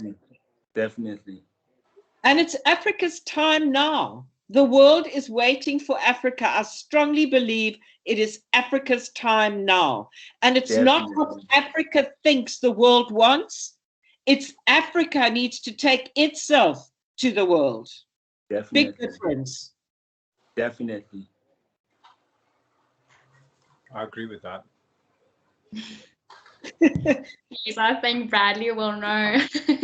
Sorry? No, I think Bradley will definitely know whether the rest of the world is ready to experience Africa. If I look at what we've got, what's coming out here, what I'm seeing in the stores here is extraordinary. And it's a response also of people. You know, I've been blessed to work with, presidents and superstars and whatever. And when I see their reactions to something that's made remote and rurally, because it's something they've never seen any before. And then if you can spin a story around it, it's magic.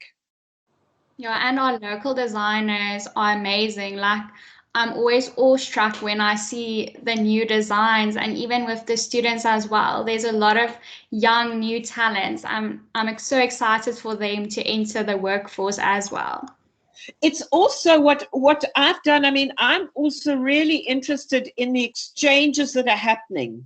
So, for example, if one looks at a project that was just done now with one of our furniture designers with a rural weaving group and with Houtlander that make furniture. So Ntabi designed the chair, or it was actually a bench. It was then constructed by Houtlander, and that was then taken down to Hlabisa, where the master weavers wove the back of that chair. It flew off it was taken to an exhibition in Paris. It was bought, it's sitting in a huge Parisian apartment. And they've got more orders now for that bench. And once we start getting that, I took Dr. and Mrs. to Ngwenya Glass in Swaziland. And it was hysterical watching them with the glass blowers, trying to get them to please blow a spit bubble. I want a spit bubble. And James is going, he has no idea what a spit bubble is. But they eventually worked out, and they did an award-winning series of lamps using that glass-blown spit bubble. And for me, it's the joy when that connection happens, when the designer and the maker find that place to meet and it comes together. The excitement that her design has come, and James for now seeing what he's been working on. It's mind-blowing. And we need to be working that more, I believe. Stefani just shared the link to actually go and have a look at the bench that Eugenie just talked about. Oh, I want to see that. It's extraordinary. Yeah, so it's in the chat. You can just click on the link and then it will take you to the site. You know, it's interesting that that product found a market here in France, because I moved to France from England in 2017. And in England, I never really saw much media interest in Africa as a destination. Media reports on Africa were normally, you know, they would cover very tragic stories about violence, about poverty, things like that. Here in France, Africa is just a completely different concept to the French. So, for example, there is a news program. It's a half-hour program every week, just devoted to news in Africa. There are programs about Africa.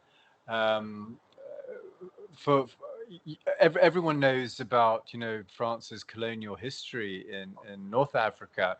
But right now, you know, Mozambique is like a real kind of design hotspot for, you know, sort of textiles, products like this bench, all kinds of stuff. So living here in France has really opened my eyes to the creativity and the, you know, the lifestyle of Africa, you know, beyond the kind of like, you know, Lion King, you know, sort of animals, fairy tales and stuff. So I really think that the Francophone community worldwide probably has a kind of, you could say, soft spot for Africa in general. Maybe that should be exploited. Definitely. Yes. Definitely. We love those exploitations. Okay, so thank you so much for all of the questions and a very insightful discussion, Wandile. So I just want to hear if Nozi is ready and if you have a PowerPoint that you want to share.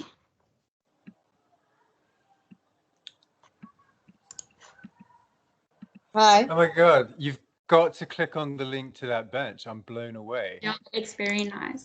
It's very nice.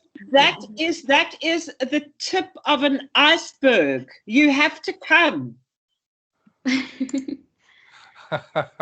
Well, I have to bring a big suitcase with me because I definitely want to take things like that back to Paris. No, don't worry about that. We'll organize a container for you. Don't worry about the suitcase. We'll organize a container for you. All right, then I just have to buy a bigger apartment when I get back. Okay, Nozi, I just want to hear if you have a PowerPoint to share, or is it also just going to be a discussion? It's just a discussion. Okay. Hi, everyone. Hello, so I'm quickly going to introduce you to all of our guests and our panel as well. Hi, Snozy. So Nozi has an honors degree in social work from UCT, and she's currently the CEO of the NPO Be Wise Foundation. The Be Wise Foundation focuses on youth empowerment and also skills development. So Nozi, thank you so much for joining this session, and we are looking forward to hearing from you. So the floor is yours. Thank you. Yeah, thank you for inviting me.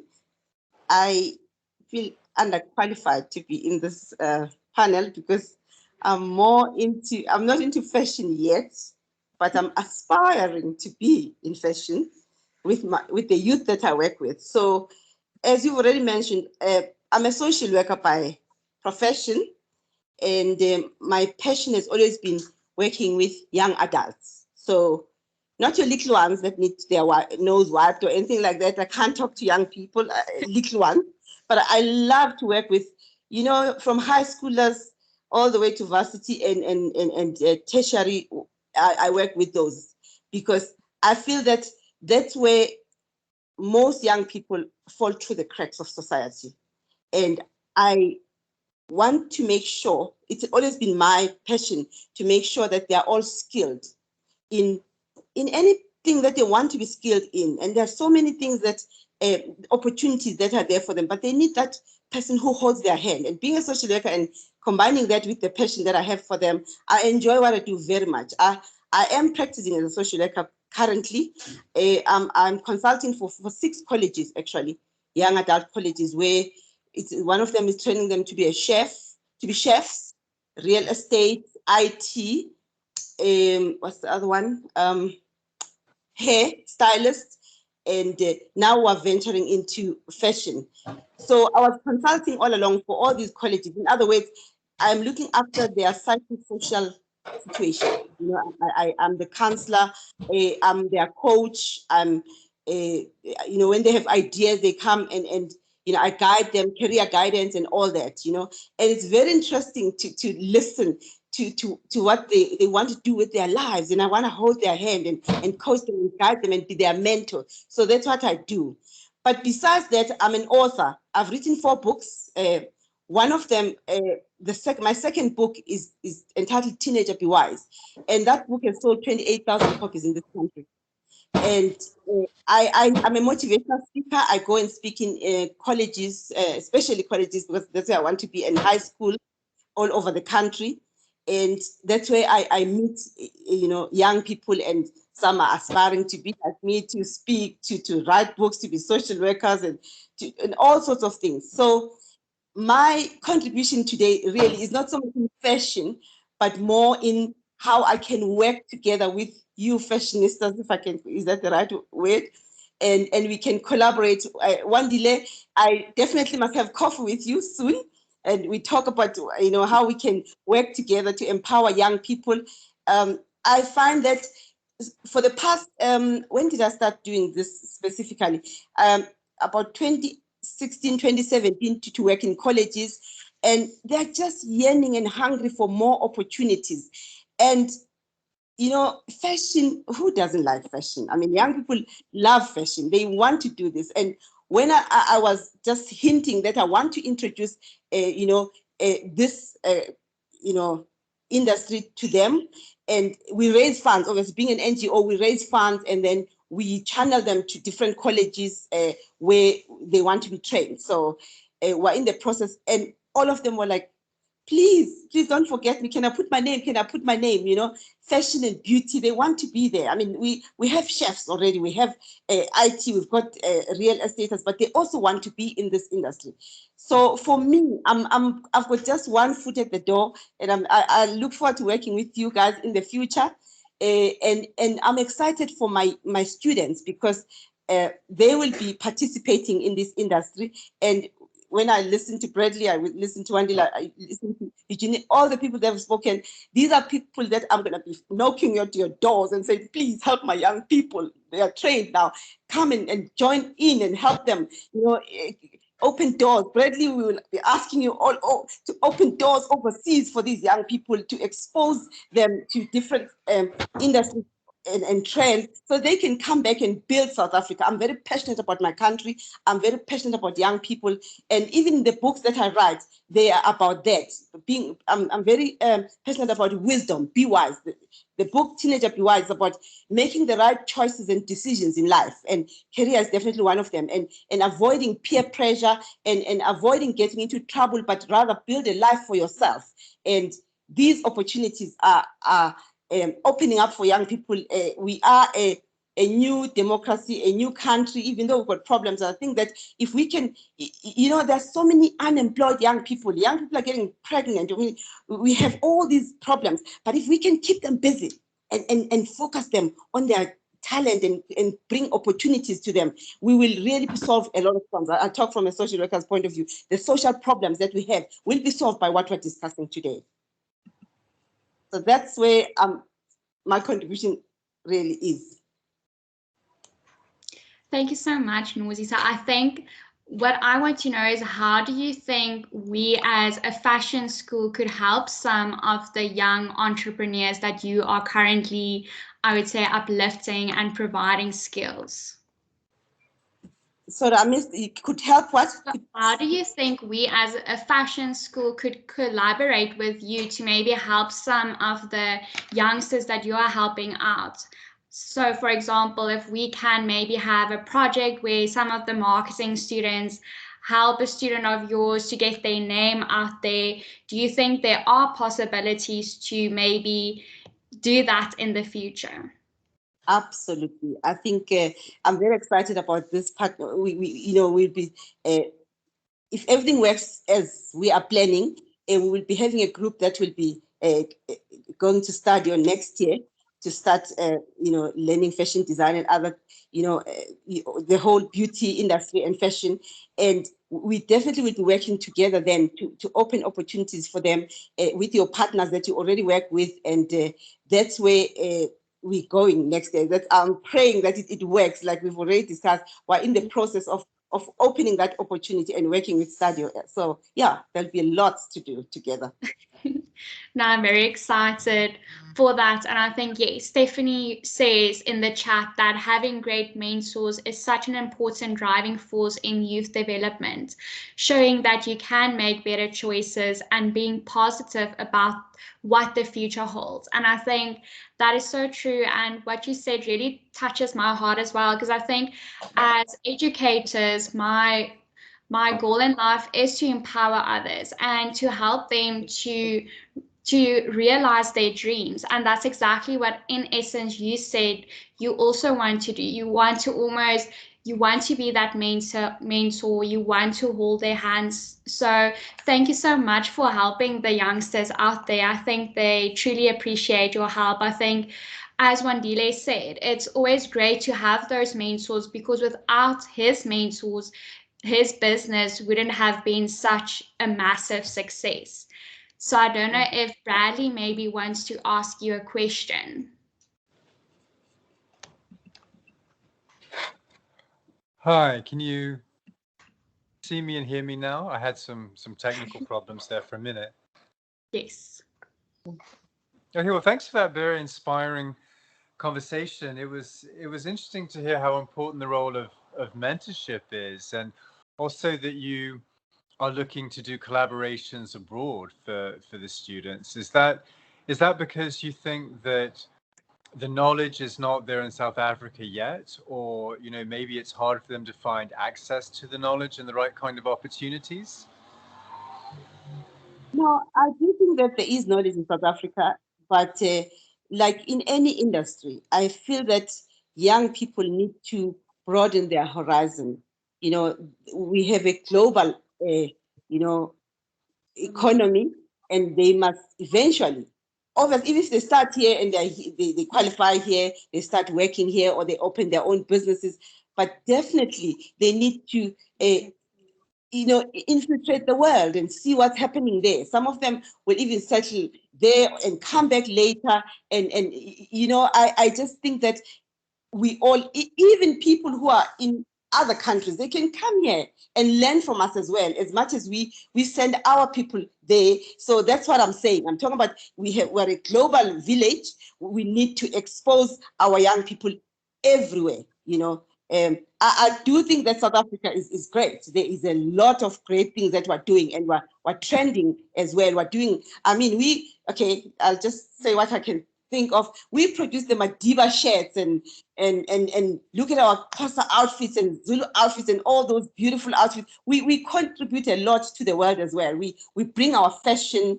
I've got a lot of passion for fashion, although I've never been in fashion. I've always admired it from afar and knew that at the right time I'll be part of this industry. And I promise you guys, in the next few years, you will definitely hear a lot from me, because I'm in now and I'm not going back. And with my students, with my youth, we are in there. And my children, I've got 3 children there. My son has just qualified as an engineer, and my daughter's doing honors at Wits, and she's into drama and everything. And they're so supportive, and they're so proud of mom for venturing, I mean, at my age, venturing into a new field.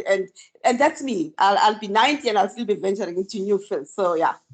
Well, it's, I mean, I think this is how partnering with an institution like Stadio or another university could really benefit you, because within these academic networks, they could open doors with potentially partner institutions in other parts of the world to create an exchange program. Yeah. I don't know if the fashion school at Stadio already has something like that. One thing to consider is that, I mean, here in France and also in some other universities that I'm associated with, there is such a big kind of drive to partner with China, with Chinese institutions, to bring Chinese students over. So I think it really is, it could be strategic to formulate a proposition about how South Africa is so different to China, how South Africa has something more to offer than China, if you see what I mean. Because there's so much focus, maybe even at Stadio, I'm not sure if there's a focus on creating these collaborations with China.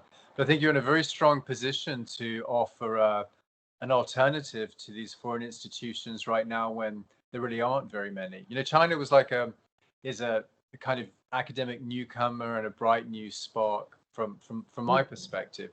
Maybe South Africa's day has come. Definitely. It's our time. Eugenie, do you maybe want to ask a question?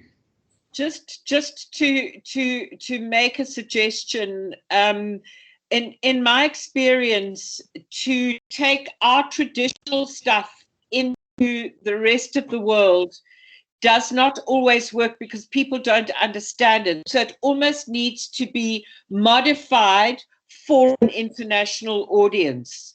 Often people would not buy something had they not visited South Africa. They wouldn't buy it because it doesn't mean anything to them. So again, it's not always what we make here is appropriate for an international market without some kind of modification or translation. It's different thinking, different mindsets. You know, a lot of people have done that, you know, made a whole lot of stuff which they thought they were going to export, and then they can't because nobody there understands it or wants to buy it.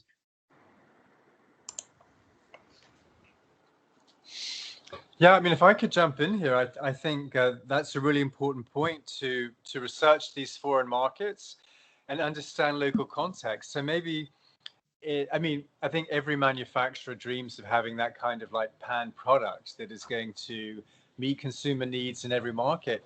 But maybe, as Jeannie no doubt has done, identify crucial foreign markets like you would be able to do internally in South Africa, and match your products, your skill set, your you know, I'm thinking in terms of trends now, you know, your sort of colors and textures and stuff against the taste in those local markets, and try and align what you could loosely call your trends with the consumer trends in these other markets. Yes, I think that is great advice. And thank you for all the questions. And also thank you for the very insightful discussion, Nozi. I think as well, I think this session also helped you and Wandile to maybe collab together, as you said. So then we are going to move on to our last industry speaker for this session. So I just want to hear if Pamela is still in this session. Yes.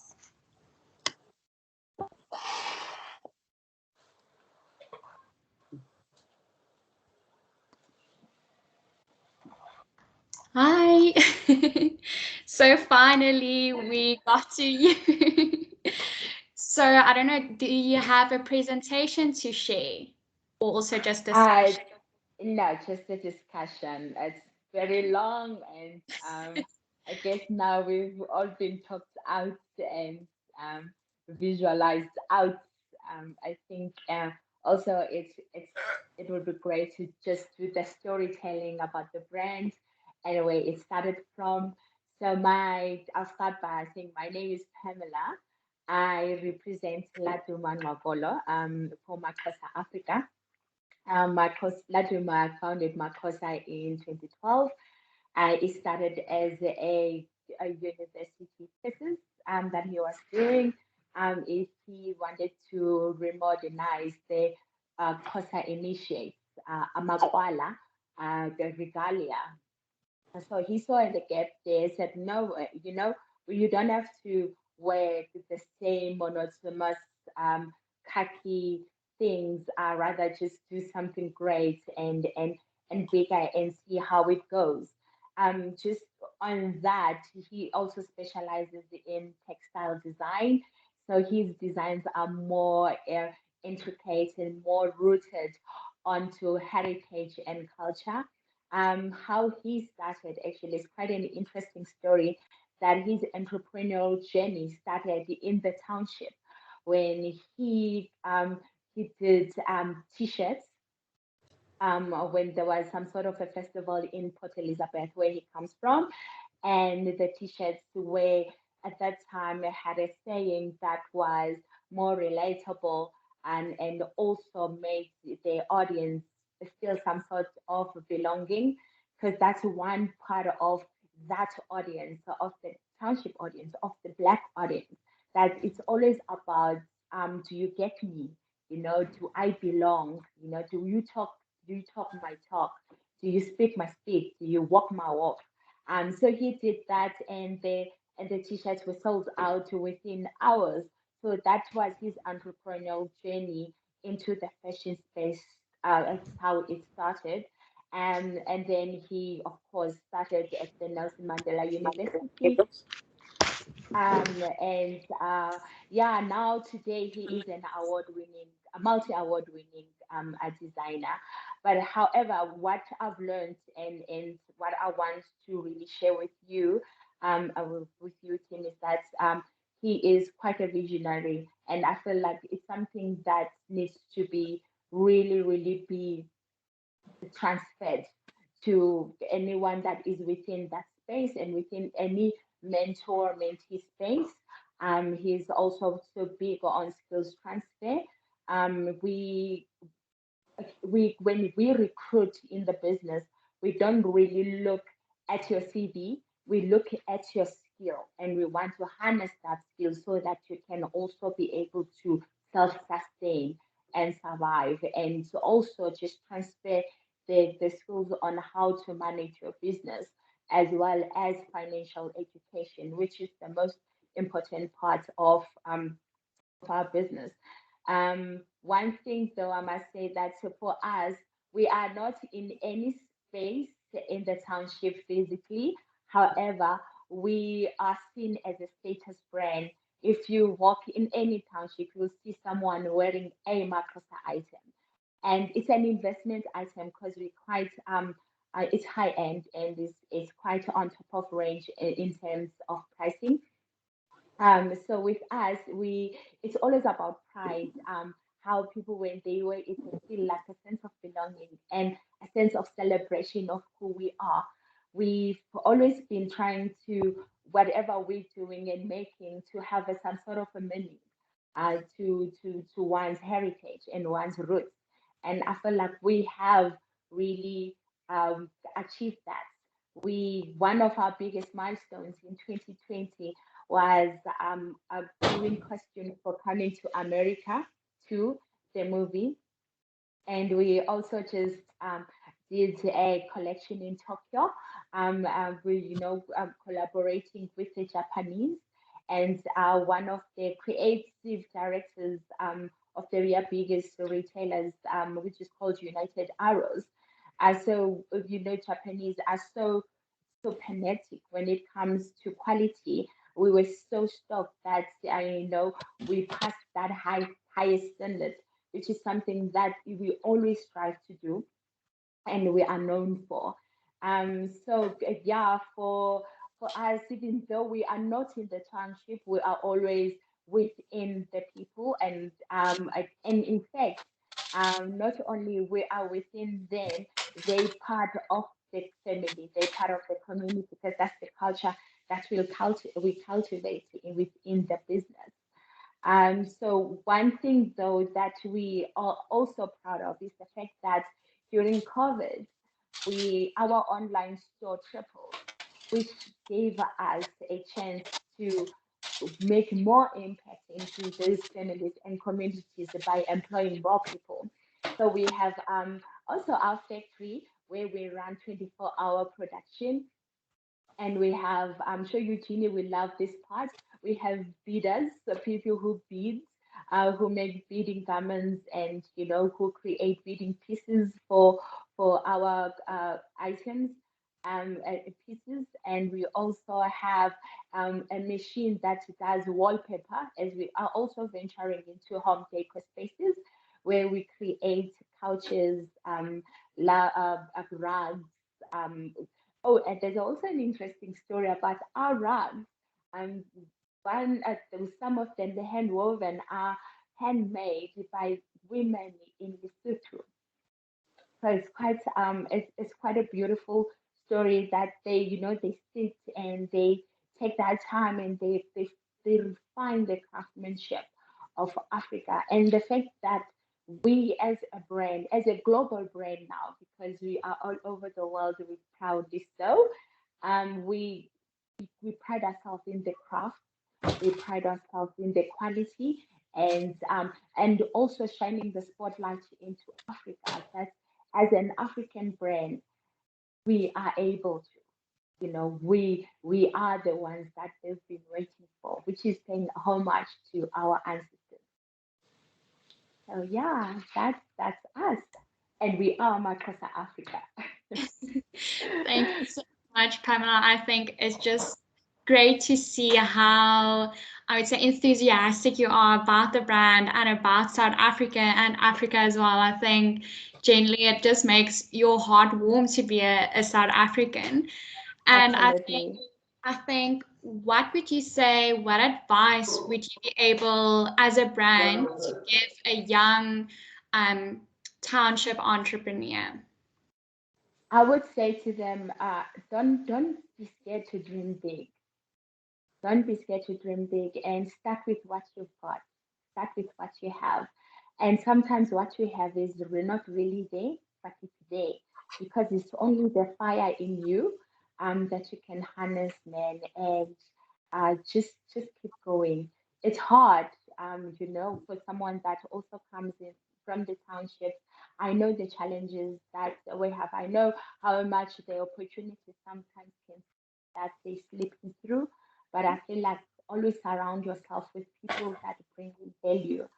And always make sure that you are aligned with what your big dream is, and not give up. Thank you so much. Bradley, do you maybe have a question for Pamela? Hi, Pamela. Thank you. That was Hello, really Bradley. inspiring to me. Great vision. It just makes me wonder what the next step will be for you in developing this.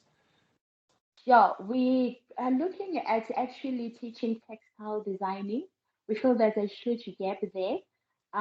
We it's always been about the garment constructions. There's Arabella will know more when it comes to this. I'm more into PR and marketing, but we're wanting to to teach these skills, to transfer these skills, to make sure that we keep with the heritage, we keep the culture through their pieces, through their work, so that when you see a piece of work that you anyone from across the world can kind of get the sense of of who we are and what we are as Africans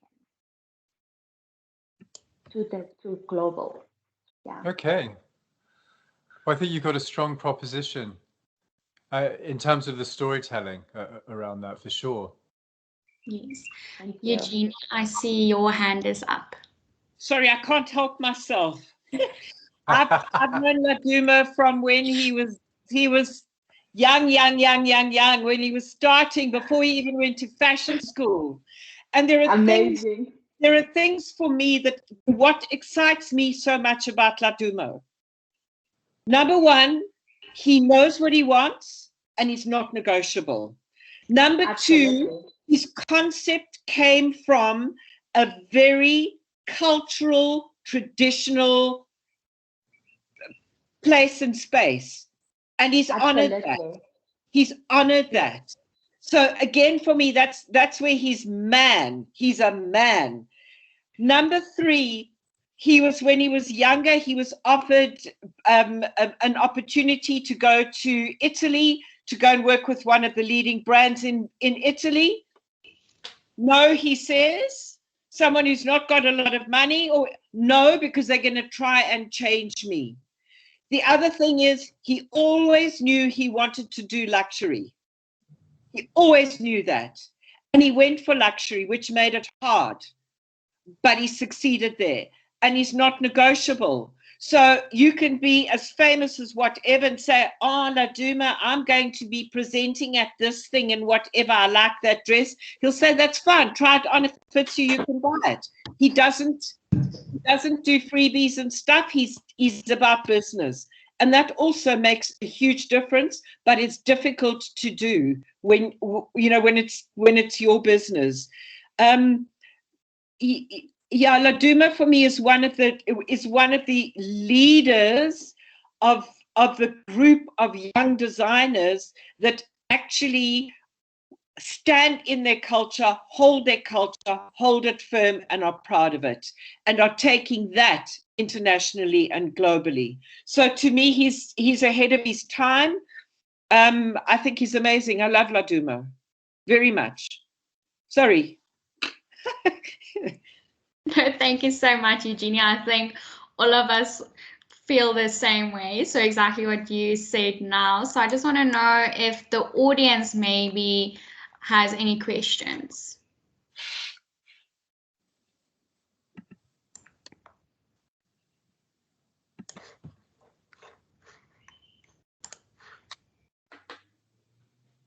Just quickly want to say, Stefanie also shared the Makosa rugs. So if you guys want to go and have a look at that, it's in the chat. So I don't know, Bradley, do you have anything else to add? Well, thank you. I just put my hand up because Laduma that was just discussed is not a designer I'm familiar with.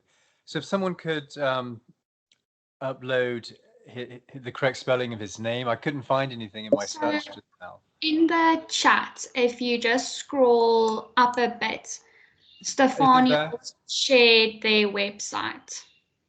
Okay, all right, well, thank you. Yeah, so he's the designer behind the brand. Yes. Got it.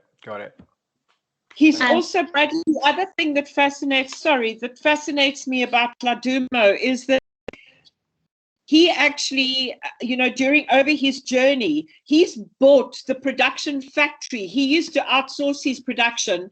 They eventually bought that factory. He's also working with farmers in the Eastern Cape to get wool from them that he can use in his garments because he doesn't want to import. So again, he's somebody that's got a global voice, but is harvesting internally to serve that global voice, which for me is extraordinary. Do you think he would want to participate in a forum like this? Laduma, I know he's very busy and he travels a lot, but yes, absolutely.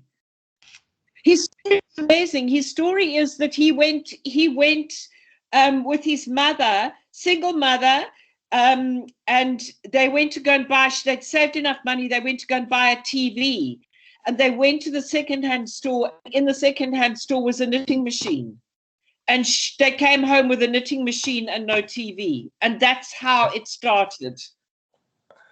Wow, that's cool. It's extraordinary. I see Wandile's hand is also up. Do you also want to ask a question? Yes. Thank you so much. Pam, what I would just like to ask is, so what was the biggest learning with setting up the factory, trying to localize everything now with the production happening in town, and what are you learning through that process? What changed? Yeah. Well, for us, it's really it's the human element. The more you grow as a business, the more you need to adapt. With the team that you work with, because it grows. So you kind of need to make room for that, not only just physically as a business, but psychologically and behavioral as well. The other thing is it was geographically as well. We are in the showroom, in the studio where the factory is, and of course we have a store in one of the biggest malls in Africa, a Mall of Africa, and we have a store in the V&A waterfront. But the challenge is, because we are in the bottom of Johannesburg, security-wise, it can be a challenging not only to the employees but to our guests as well. We do host a lot of tours as well, and so it's always a bit of a challenge there. However, we are in a building that Laduma owns, which is great. So we really are, trying as much as we can to minimize any challenge that will deter our productivity. So I hope it answers your question, Wandile.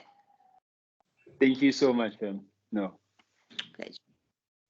And then Stefani also shared Wandile's page as well. If you guys want to go and visit the site, it's there in the chat.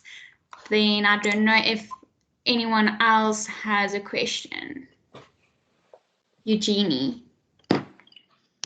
Sorry, Steve. Pam, just another interesting thing is that my understanding is that everybody on the team has a very specific role. So Ladumo does the design, but he doesn't get involved in the manufacture or the selling or what. There's somebody else that does that. So it's building. I thank you for bringing that up, Eugenie. So it's not really that. It's the fact that we have a process that we go through as a business within that. So it will be the designing, and then it goes into programming. From program, because it's all digital, from programming then into the machines. Then the machines will do the printing. So we use the three our premium raw materials, which will be the silk, the wool, and the yarn. So what we do there is the machines, they print the prints that you will see in all our items. And it's all different individuals skilled specifically for that specific performance. However, they all cross together, they all cross over. Just because the programmer is not there, it doesn't mean that the production stops. Hence, Yeah. the whole skills transfer, that is one of the biggest things that we believe in the business. So yeah, I mean, even with us as an admin team, we get into the factory. If you need to do the ironing, the pressing, that's the culture that we cultivate here, that no job is not my job. We here to learn, we're here to perpetuate the vision, not just for the business, but the individual visions as well, to become bigger and better. And just keeping that global trajectory alive and well. Thank you. Wow, yes, that's great. You should come for the tour. I know you'll enjoy it, since I can see you know the brand so well. You're so in love with the brand. Please do come for the tour. I'd love to show you. Oh, the one thing that we don't really speak about as a brand is that we are a zero waste brand. We're sustainable. We don't throw away we don't have any waste that we throw away. So what happens is we have a section where if a garment or a piece doesn't come out right, it didn't come out right, we take it back to the unwinding machine or repurpose it into maybe a jacket or a bag. But we really, really believe in sustainability. Okay. Thank you so much for adding that. I think it's a very great point as well, and especially now with the macro trend of sustainability, I think that's very interesting. So I don't know if we have any last questions from the audience. Okay, so I think it's time to end off our session. I see it's already 6:20 here in South Africa. So I just want to say, wow, what a session this has been. I think we have gained a lot of insights, and even in this chat, we already heard of some collaborations that are going to form in the future. So I'm very excited about that. So thank you so much, Bradley Quinn. Thank you so much, Eugenie Drakes, Wandile, Norzy, and Pamela James. Your insight and your knowledge added great value to this topic. And I really hope that this is only the start of this conversation, because I do think that township economy is not really a very explored topic within South Africa. So I do think there is really a chance for future conversations as well. So I just want to remind everyone that we will discuss this topic in depth in one of the short courses, Fashion Entrepreneurship, that Stefani also shared the link to in the chat. So you are welcome to visit the website for more information about this short course.